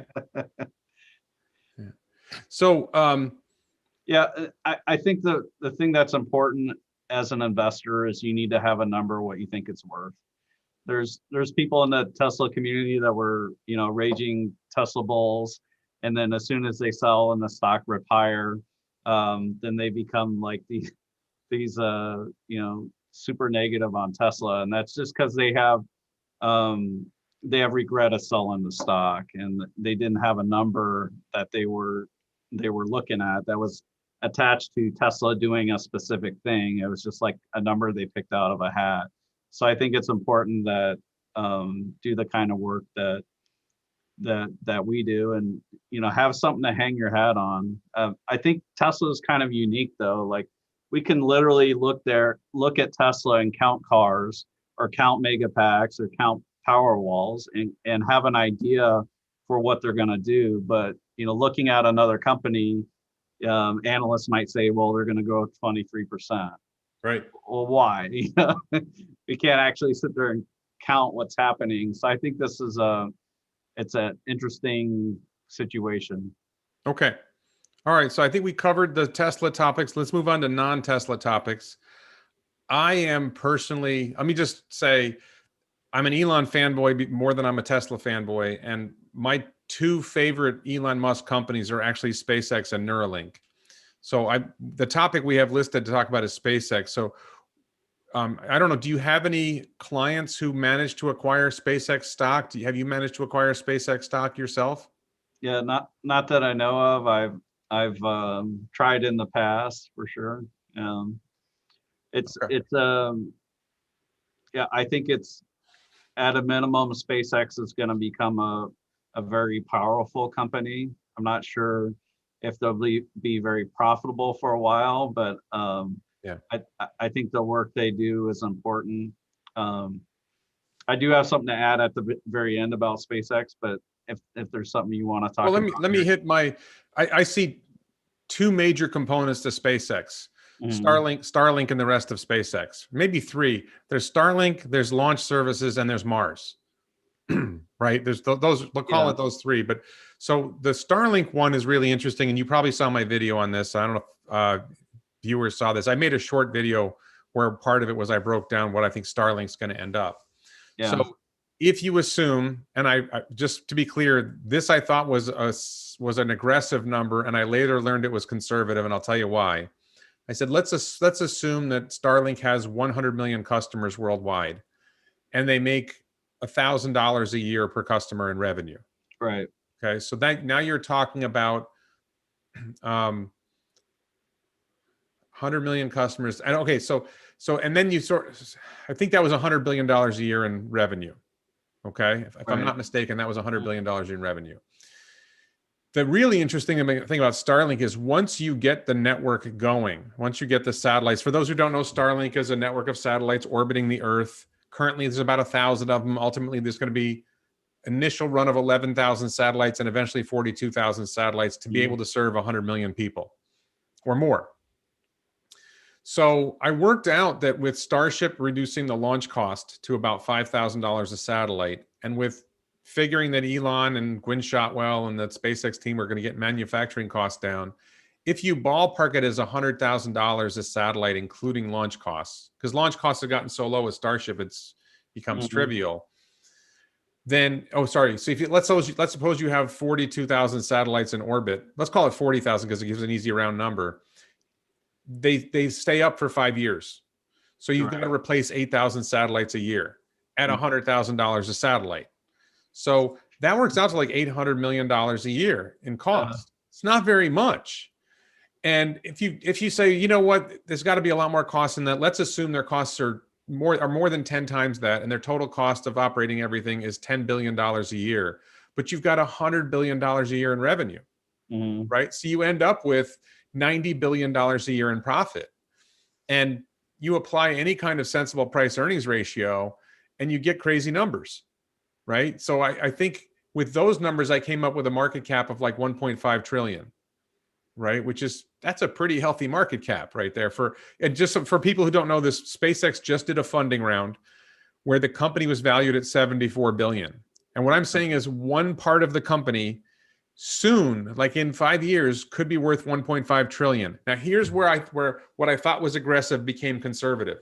I made my video, I published it. Less than 24 hours after I published my video, there was an article that a survey was done, and they estimated, this is some outside service or Mhm. whoever estimated that there was a market of 65 million customers for Starlink in the United States alone. Right. Yeah. Just in the United States, 65 million customers. They're working on a deal with the United Kingdom. There's all these other places where there's all these other sources of revenue.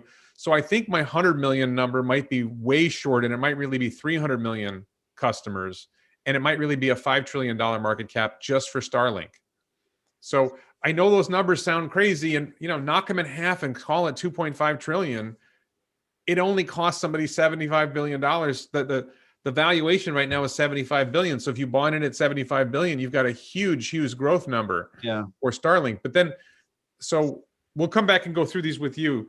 The other two aspects of the business are launch services, and I think that's SpaceX with Starship is going to get launch costs down dramatically. So before SpaceX, it was about $10,000 a kilogram to get to launch something into low Earth orbit. Falcon 9 has gotten it down to around $2,000 a kilogram, and maybe internal to SpaceX, it's getting closer to $1,000 a kilogram. But Starship is going to get launch costs down close to $10 a kilogram.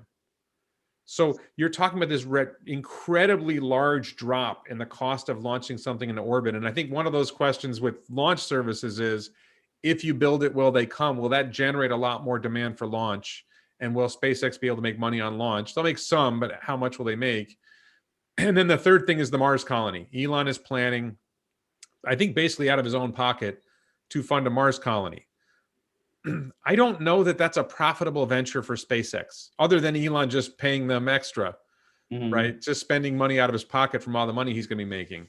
So, and then real quick about Starlink, I think a lot of people expect that once Starlink is up and running and working well, that they're going to do an IPO. Gwynne Shotwell, the president or COO of SpaceX, and said at one point that they were going to IPO it. Elon has kind of poo-pooed that and said, well, we got to make sure it works first. But when they IPO it, SpaceX will probably continue to own a large chunk of Starlink.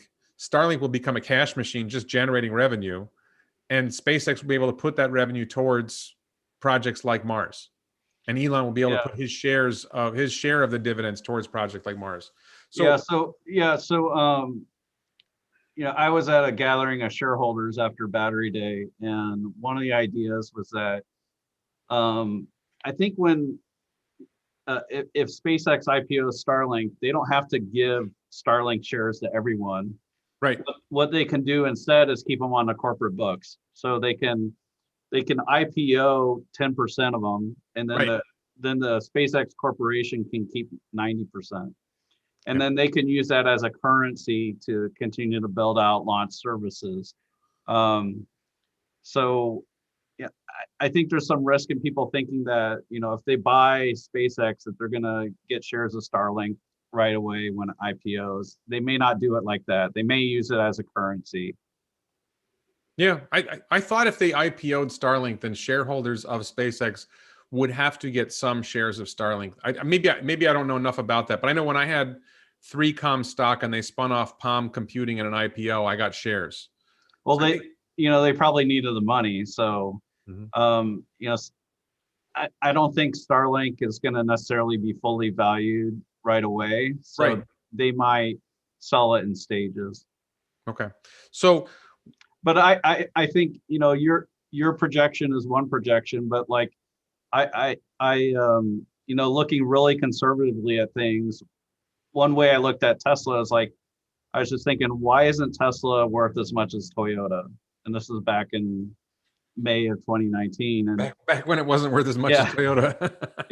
And so I think, well, why isn't Starlink the most highly valued internet provider, in the world, and why aren't they worth like 50% of all of them or 100% of all of them? So you come up with a much lower number, but still, like, it's more than SpaceX is trading now. So it's interesting to see that. Yeah, just really quick. Heinz Buck says SpaceX is never going public, so the interest is muted. So I think that Starlink will go public. But SpaceX, one of my theories is that Elon is never going to let SpaceX go public until there's a really substantial colony on Mars. Yeah. Which, 2040 at the earliest will SpaceX go public. So to some extent, I think they need to spin off Starlink as an IPO so that existing shareholders of SpaceX get something and employees of SpaceX get something, because they've been working at this for a long time. Yeah. They may do it that way to make employees happy. Yeah. The risk is you put your money into SpaceX and maybe you never get shares of Starlink. They keep them for a currency on the corporate side, and they never end up paying dividends because then they need to fund Mars. So I think there's a risk there. All right, people need to consider. Let me just touch on this really quickly. So you have SpaceX, Boring Company, Neuralink, and Tesla. So my theory is they spin off. Once Starlink is up and running and it's doing well, they spin it off completely, 100%. I mean, SpaceX continues to own 10% of the stock. Elon I think owns 50% of SpaceX. So Elon effectively owns 50% of the Starlink IPO when it rolls out, whatever. But they do some kind of IPO, they get some cash in, but it runs off. And the reason why Starlink spins off separately is because this is my basic theory about when things IPO. When Elon's engineering genius is no longer needed, right? He doesn't need to devote his attention to this. This particular thing has basically accomplished its mission, and it can just start printing money, right? It just starts generating dividends because it's making money. Then he doesn't need to run that anymore. That's not what he wants to do. He doesn't want to run a cash machine. He wants to run something that involves innovative engineering. So once you solve the problem, he wants to move on. Same thing with the Robotaxi network, interestingly. I think Tesla spins off the Robotaxi network as another cash machine. Once they solve full self-driving, once they get the network up and running, and it's working reasonably well in a few countries, even though it hasn't covered everywhere yet, at some point it's no longer about the engineering required to make it work or to make the manufacturing work so that you can get the cost per mile down. At some point it's just, let's see how far we can spread this. Let's see how much money we can make on this thing. And that's when they spin it off, and Elon, he owns a quarter of that. He owns half of Starlink, or whatever, some percentage, and he's just getting dividend checks that he pumps into Mars. Yeah. But Neuralink does not IPO for until it's really working and serving a lot of people, because that's like a really, really important mission. It's going to require a lot of engineering. You got to be really careful with it. He's going to want to manage that closely.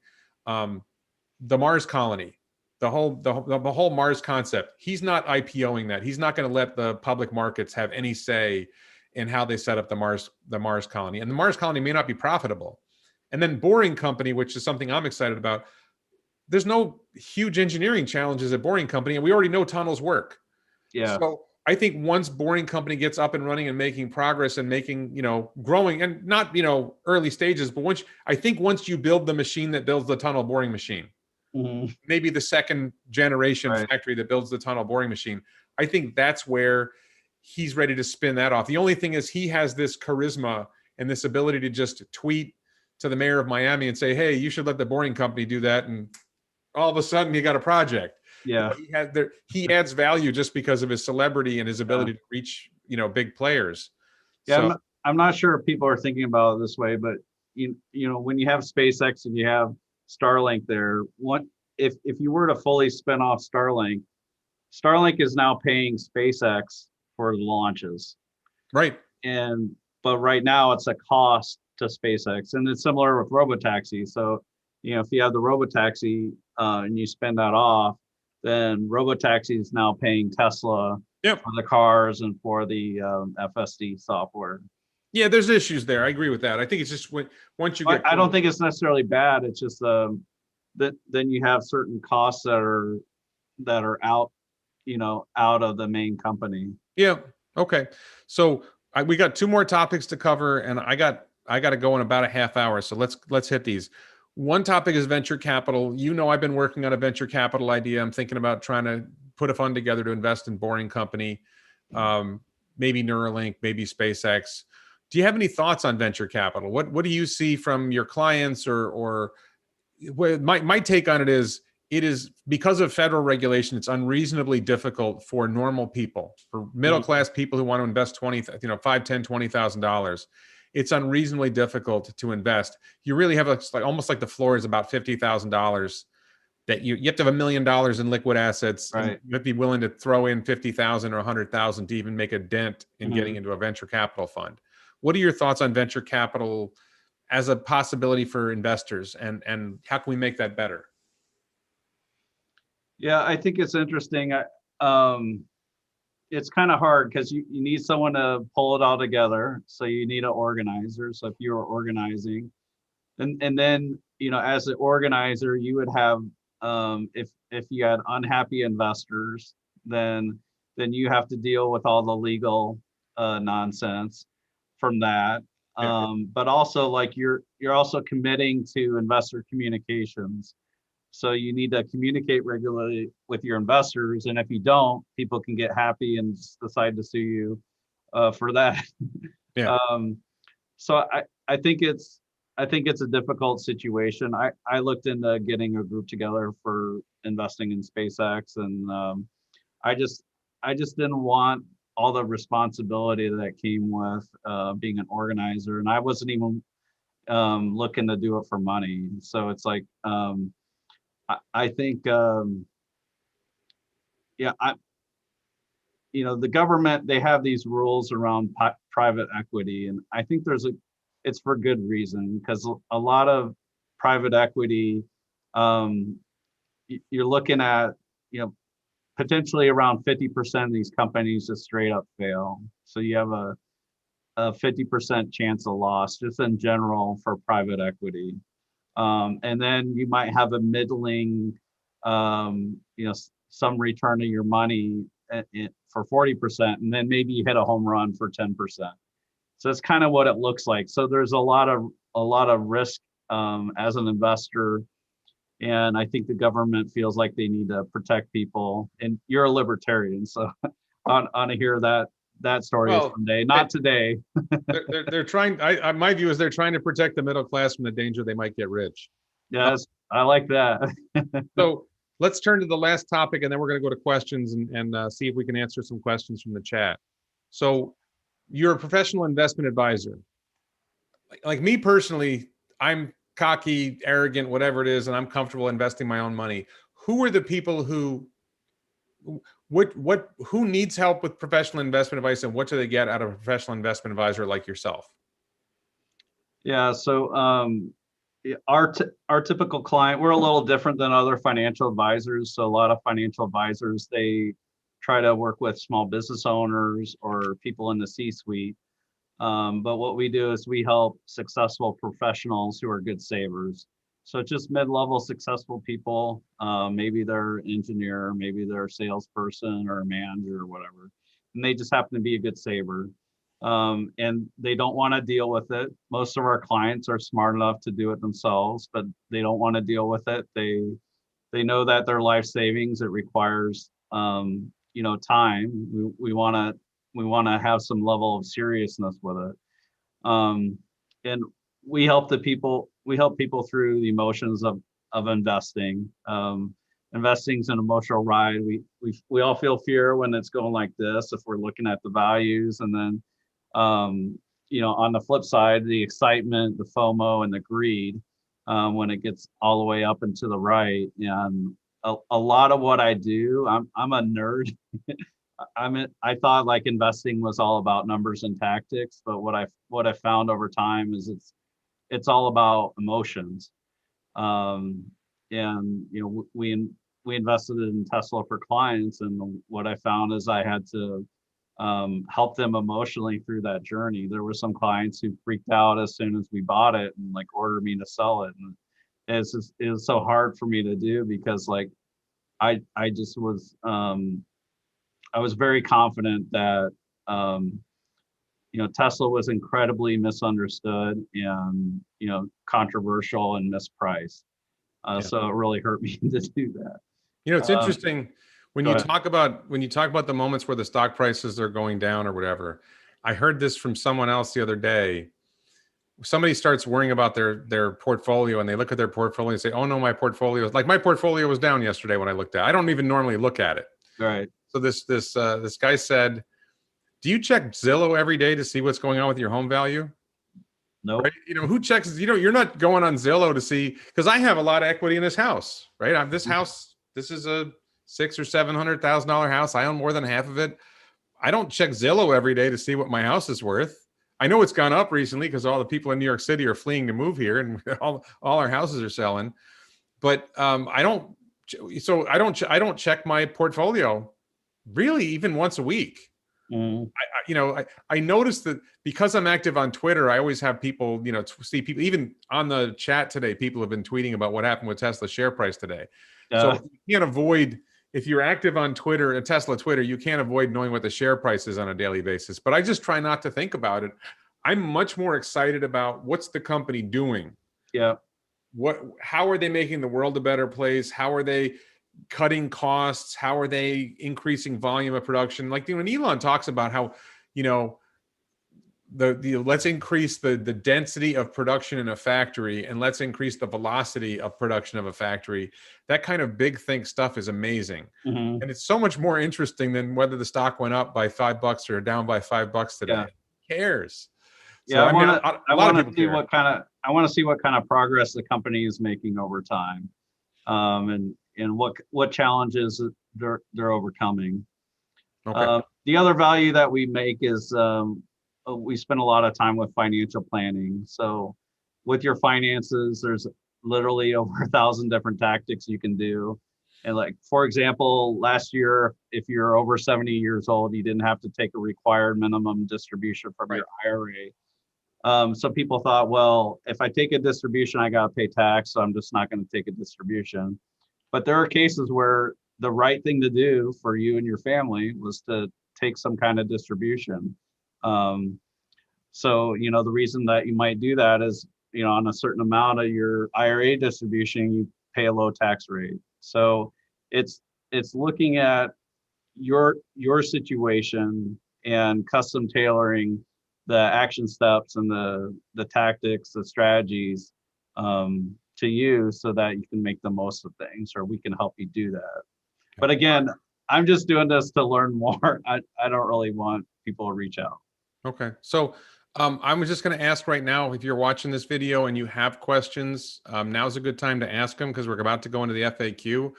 Before we get into that, I want to thank Jim and Mike and Carl, the moderators on the chat, for number one, for being here the whole time. I know Jim's been here the whole time, but for also moderating where necessary. I don't think there was a whole lot of moderation today that was necessary, but I want to thank you guys for your help.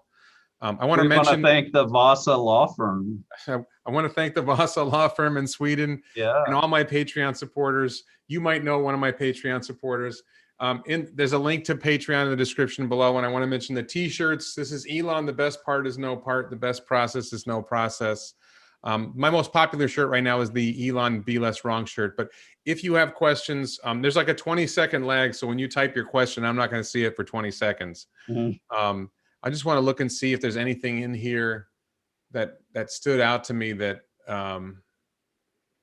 So I in the meantime, I just want to encourage the Tesla community. Like, I couldn't have done all this without you guys, and I'm sure Warren feels the same way. And I think more discussion is better. So yeah, I think it's good that we think about things different ways, and we question things and be curious. All of us got here by being curious. So let's continue to be curious. Anything popping up, Warren? Not really. I mean, I saw somebody mentioning, I'm just going to mention this. We were talking about venture capital, and I just want to address this really quick. I'm not going to talk about what I'm doing, but I'm going to probably hint at it by accident. So the way a typical venture capital fund works is, I'm oversimplifying, but you invest some money in the fund. A lot of times you don't put your full investment fund in right away. There's something called a capital call later, where they've got a deal and you need to put some money in. Mm-hmm. But the fund is ultimately trying to invest, let's say, $200 million, and they're getting investors to kick in some money. Oh, hang on a second. Let's go here. We've got a question for Bradford. So why not have a couple of funds, medium risk, high rewards, although Tesla is not really high risk? Do you understand the question? From Yeah, Andre. thinking about stock funds, like I think that's a fair way to look at things. Is I've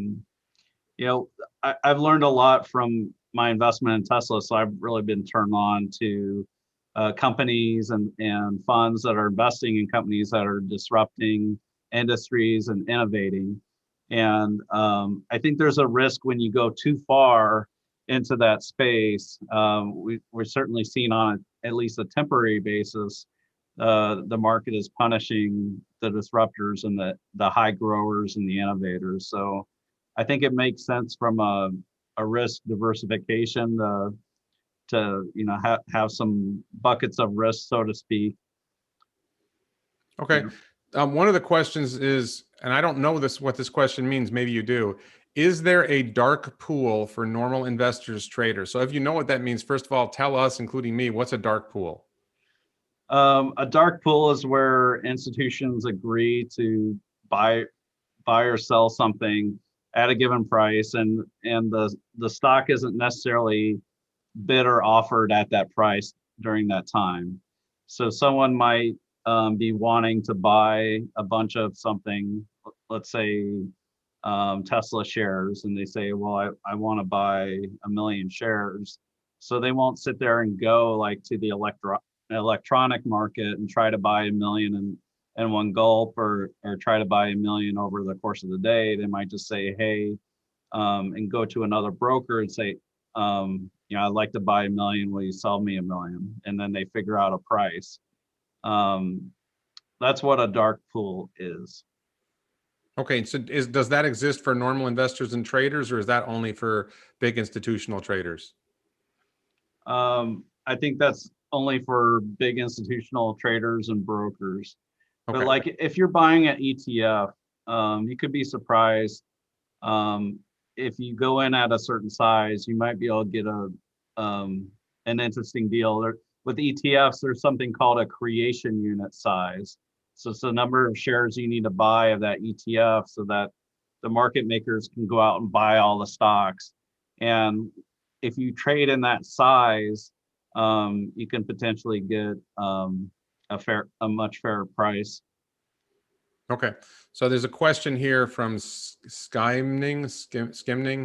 My other question was, how is the semiconductor shortage for the auto industry affecting Tesla? I don't know the answer to that. Do you? No, all we've heard is it caused them to scale back briefly on the 3 and Y in Fremont. That's what it seemed Okay. seemed to be, and it was in my impression it was the Texas storm, but I could be wrong with that. So Right. I think maybe their production in Fremont might be a little lower for 3 and Y than it could have been. Okay. Next question, which I like this question. Do you think Dogecoin will be the currency of robotaxis, as in you pay in fiat converted to Doge on the back end? I think there's an interesting point about, will they accept payment? Like Bitcoin, the problem is for robotaxi, the Bitcoin transaction is expensive, though I suppose you could have an account and you could actually process the Bitcoin transaction at the end of the month or something. Yeah. But do you think there's some potential for, rather than just Dogecoin, some potential for cryptocurrency as a way of paying for robotaxi rides? Why not? I know they're already experimenting with different things around technology with Robotaxi. There was a video that Eli Burton did where there was some code he scanned on his phone, and then he was able to get in the car by scanning that code. So that's probably how you're going to enter the Robotaxis. You'll have your Tesla app open. You'll scan the code on the Like a QR code? yeah. Okay. You'll scan that. So why not? I'm sure they're thinking about it, dreaming about it. Yeah. Okay. Are there any major milestone issues that could threaten the viability or growth of all the $5,000 price point for 2025? I guess, sort of wherever you think that Tesla's going in 2025, do you see any major issues that could come up that would threaten that viability?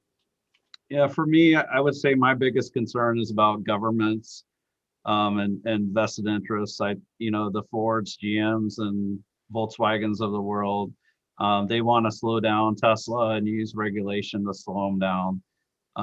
So that would be my concern. I'd say that's the biggest concern. Tesla shared in their Q4 2020 call that they have, I think Drew said something like they've solved every, they haven't come to an engineering challenge they haven't been able to solve. So it sounds like they're able to scale the battery factory in Fremont at Cato Road. And soon they'll probably use that as the blueprint for Berlin and Texas. Okay. So there's a question here that I'm going to go bigger on this question. Adil asks, can China restrictions have any substantial impact on Tesla's China scalability goals? So I've noticed a lot in my comments that there are a lot of people who they think China is going to steal Tesla's factory. They think China's going to not. China doesn't like Tesla operating the way they are in China, which I find comical because as I was just talking to yesterday, it's amazing that China let Elon Musk and Tesla open a wholly owned factory in China because they haven't let Volkswagen do it. They Yeah. haven't let anybody else do it. But I think I think there's a couple deals Tesla made. So yeah, one of the deals is after 4 or 5 years, they agree to pay a certain amount of tax from that factory. So I think maybe to get the wholly owned factory, they made that deal. And in another deal, they got low interest loans from Chinese banks. And to make that deal, they need to pay those loans first before they take money out of China. right. So there's a give and take. Okay. So, but just sort of generally, like, I feel like there's this perception that a lot of people have that the Chinese government is a huge threat to Tesla. And I personally think the US government is a bigger threat to Tesla than the Chinese government. Maybe we're getting too deep into politics, but do you think that the Chinese government is a significant threat to Tesla? I think the Chinese government is a positive for Tesla, just to be plain. Yeah. Um, I, I I would tend to agree with you. What we saw in this past week is the UK government took away the tax benefit for the Model 3 in Great Britain, right. and basically did it to knock Tesla out of that. You can see tremendous support coming for Ford and GM, possibly from the government, and they just find a way to not include Tesla in that. But I think just ultimately my feel for it, this is just my opinion. While they might slow Tesla down, I don't think they're going to kill Tesla. Right. I'll just say really quick, there's a reason why I have my own theory about why the Chinese government and the Chinese establishment wants Tesla there. And I haven't been to China. I was at South Korea when they had a similar problem. China has terrible air. Mm-hmm. They have terrible air pollution.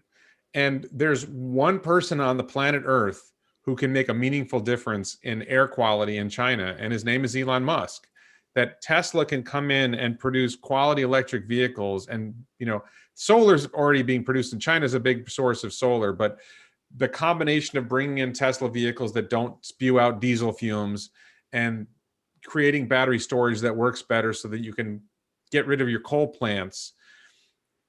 Tesla is going to make that happen for China. And you can be the most powerful politician or the richest, wealthiest person in China.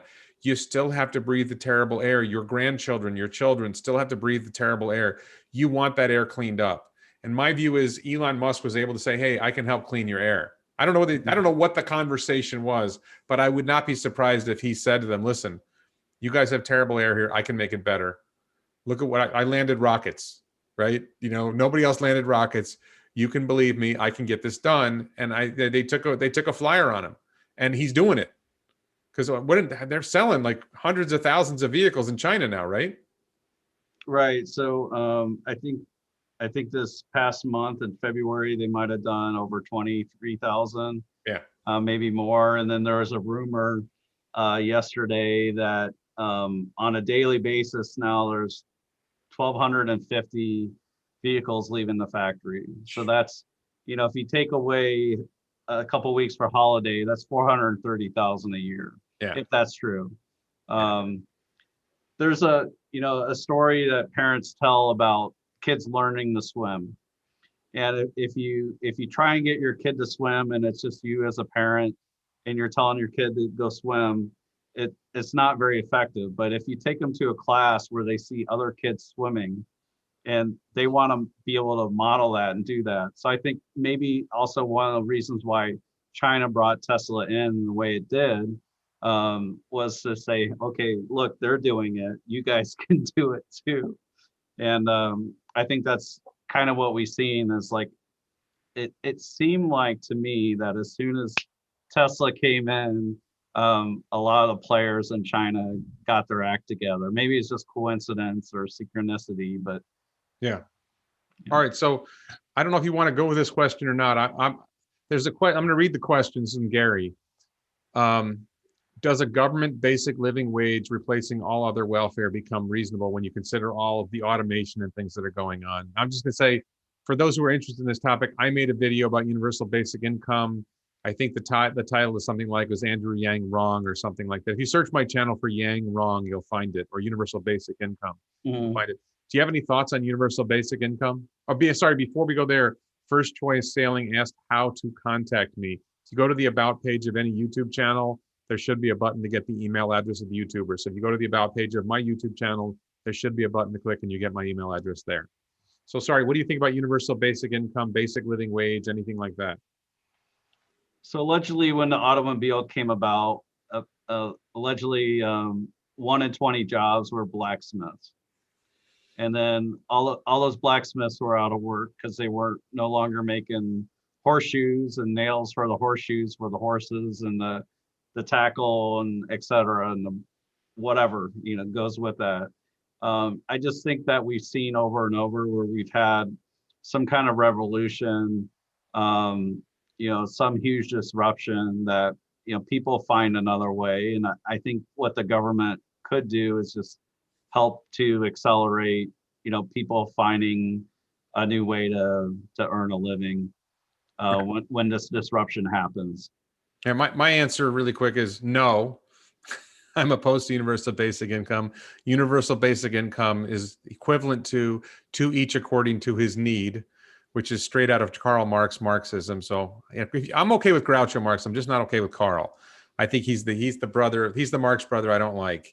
So there was also a lot of hoop scoopers in New York that were out of a job. Yeah, when they got rid of all the horses. No, and look, the answer is if you have a dynamic economy, if government gets out of the way and lets people like Elon Musk create new jobs and Jeff Bezos, and if you let innovators come in and create new jobs, then there will be more and better jobs. The way you can really screw everybody is if you stop innovation and you stop people from creating new jobs.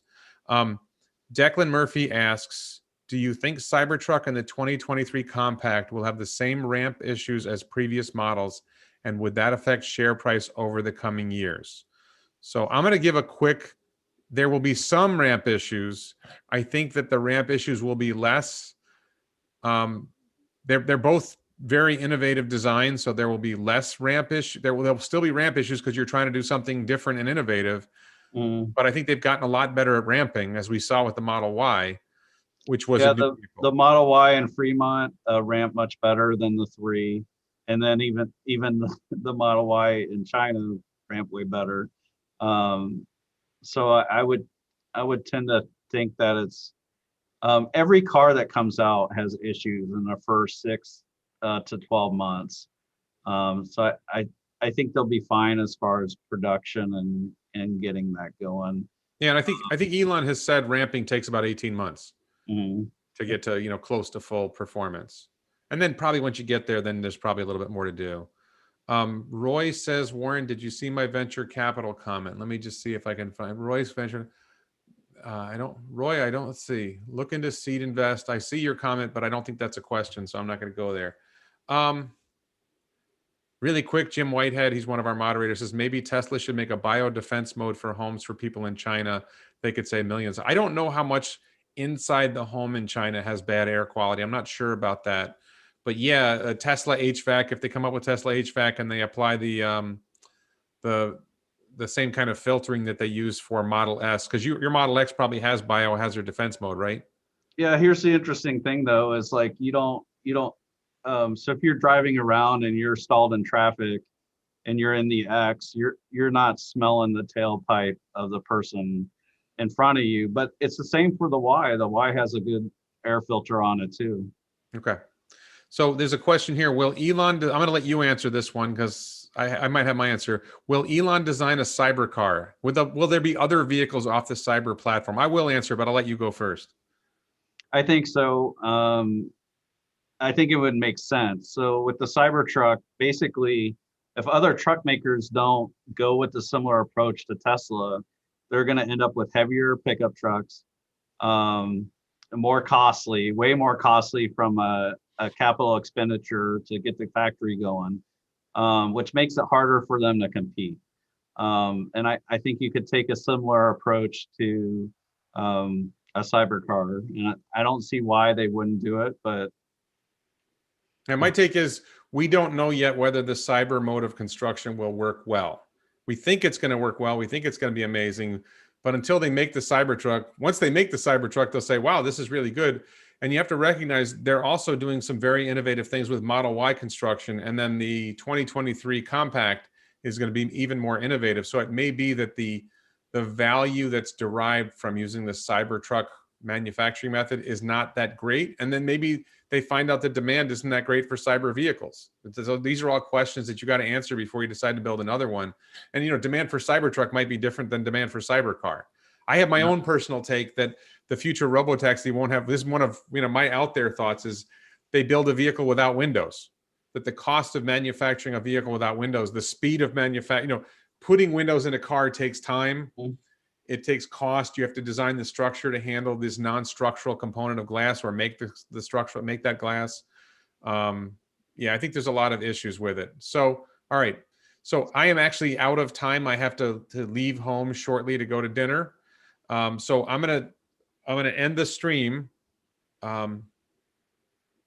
Will Elon, I'm going to just address this question. Will Elon Musk create a boring machine that fit in SN20? I think that's a reference to Starship. I think there's no question that the boring company machines, the tunnel boring machines will easily fit in Starship. The tunnel boring machines are 4 meters in diameter and Starship is 9 meters in diameter. So there's room for, I think, 3 separate sections of a boring machine in a Starship if they want to go that way.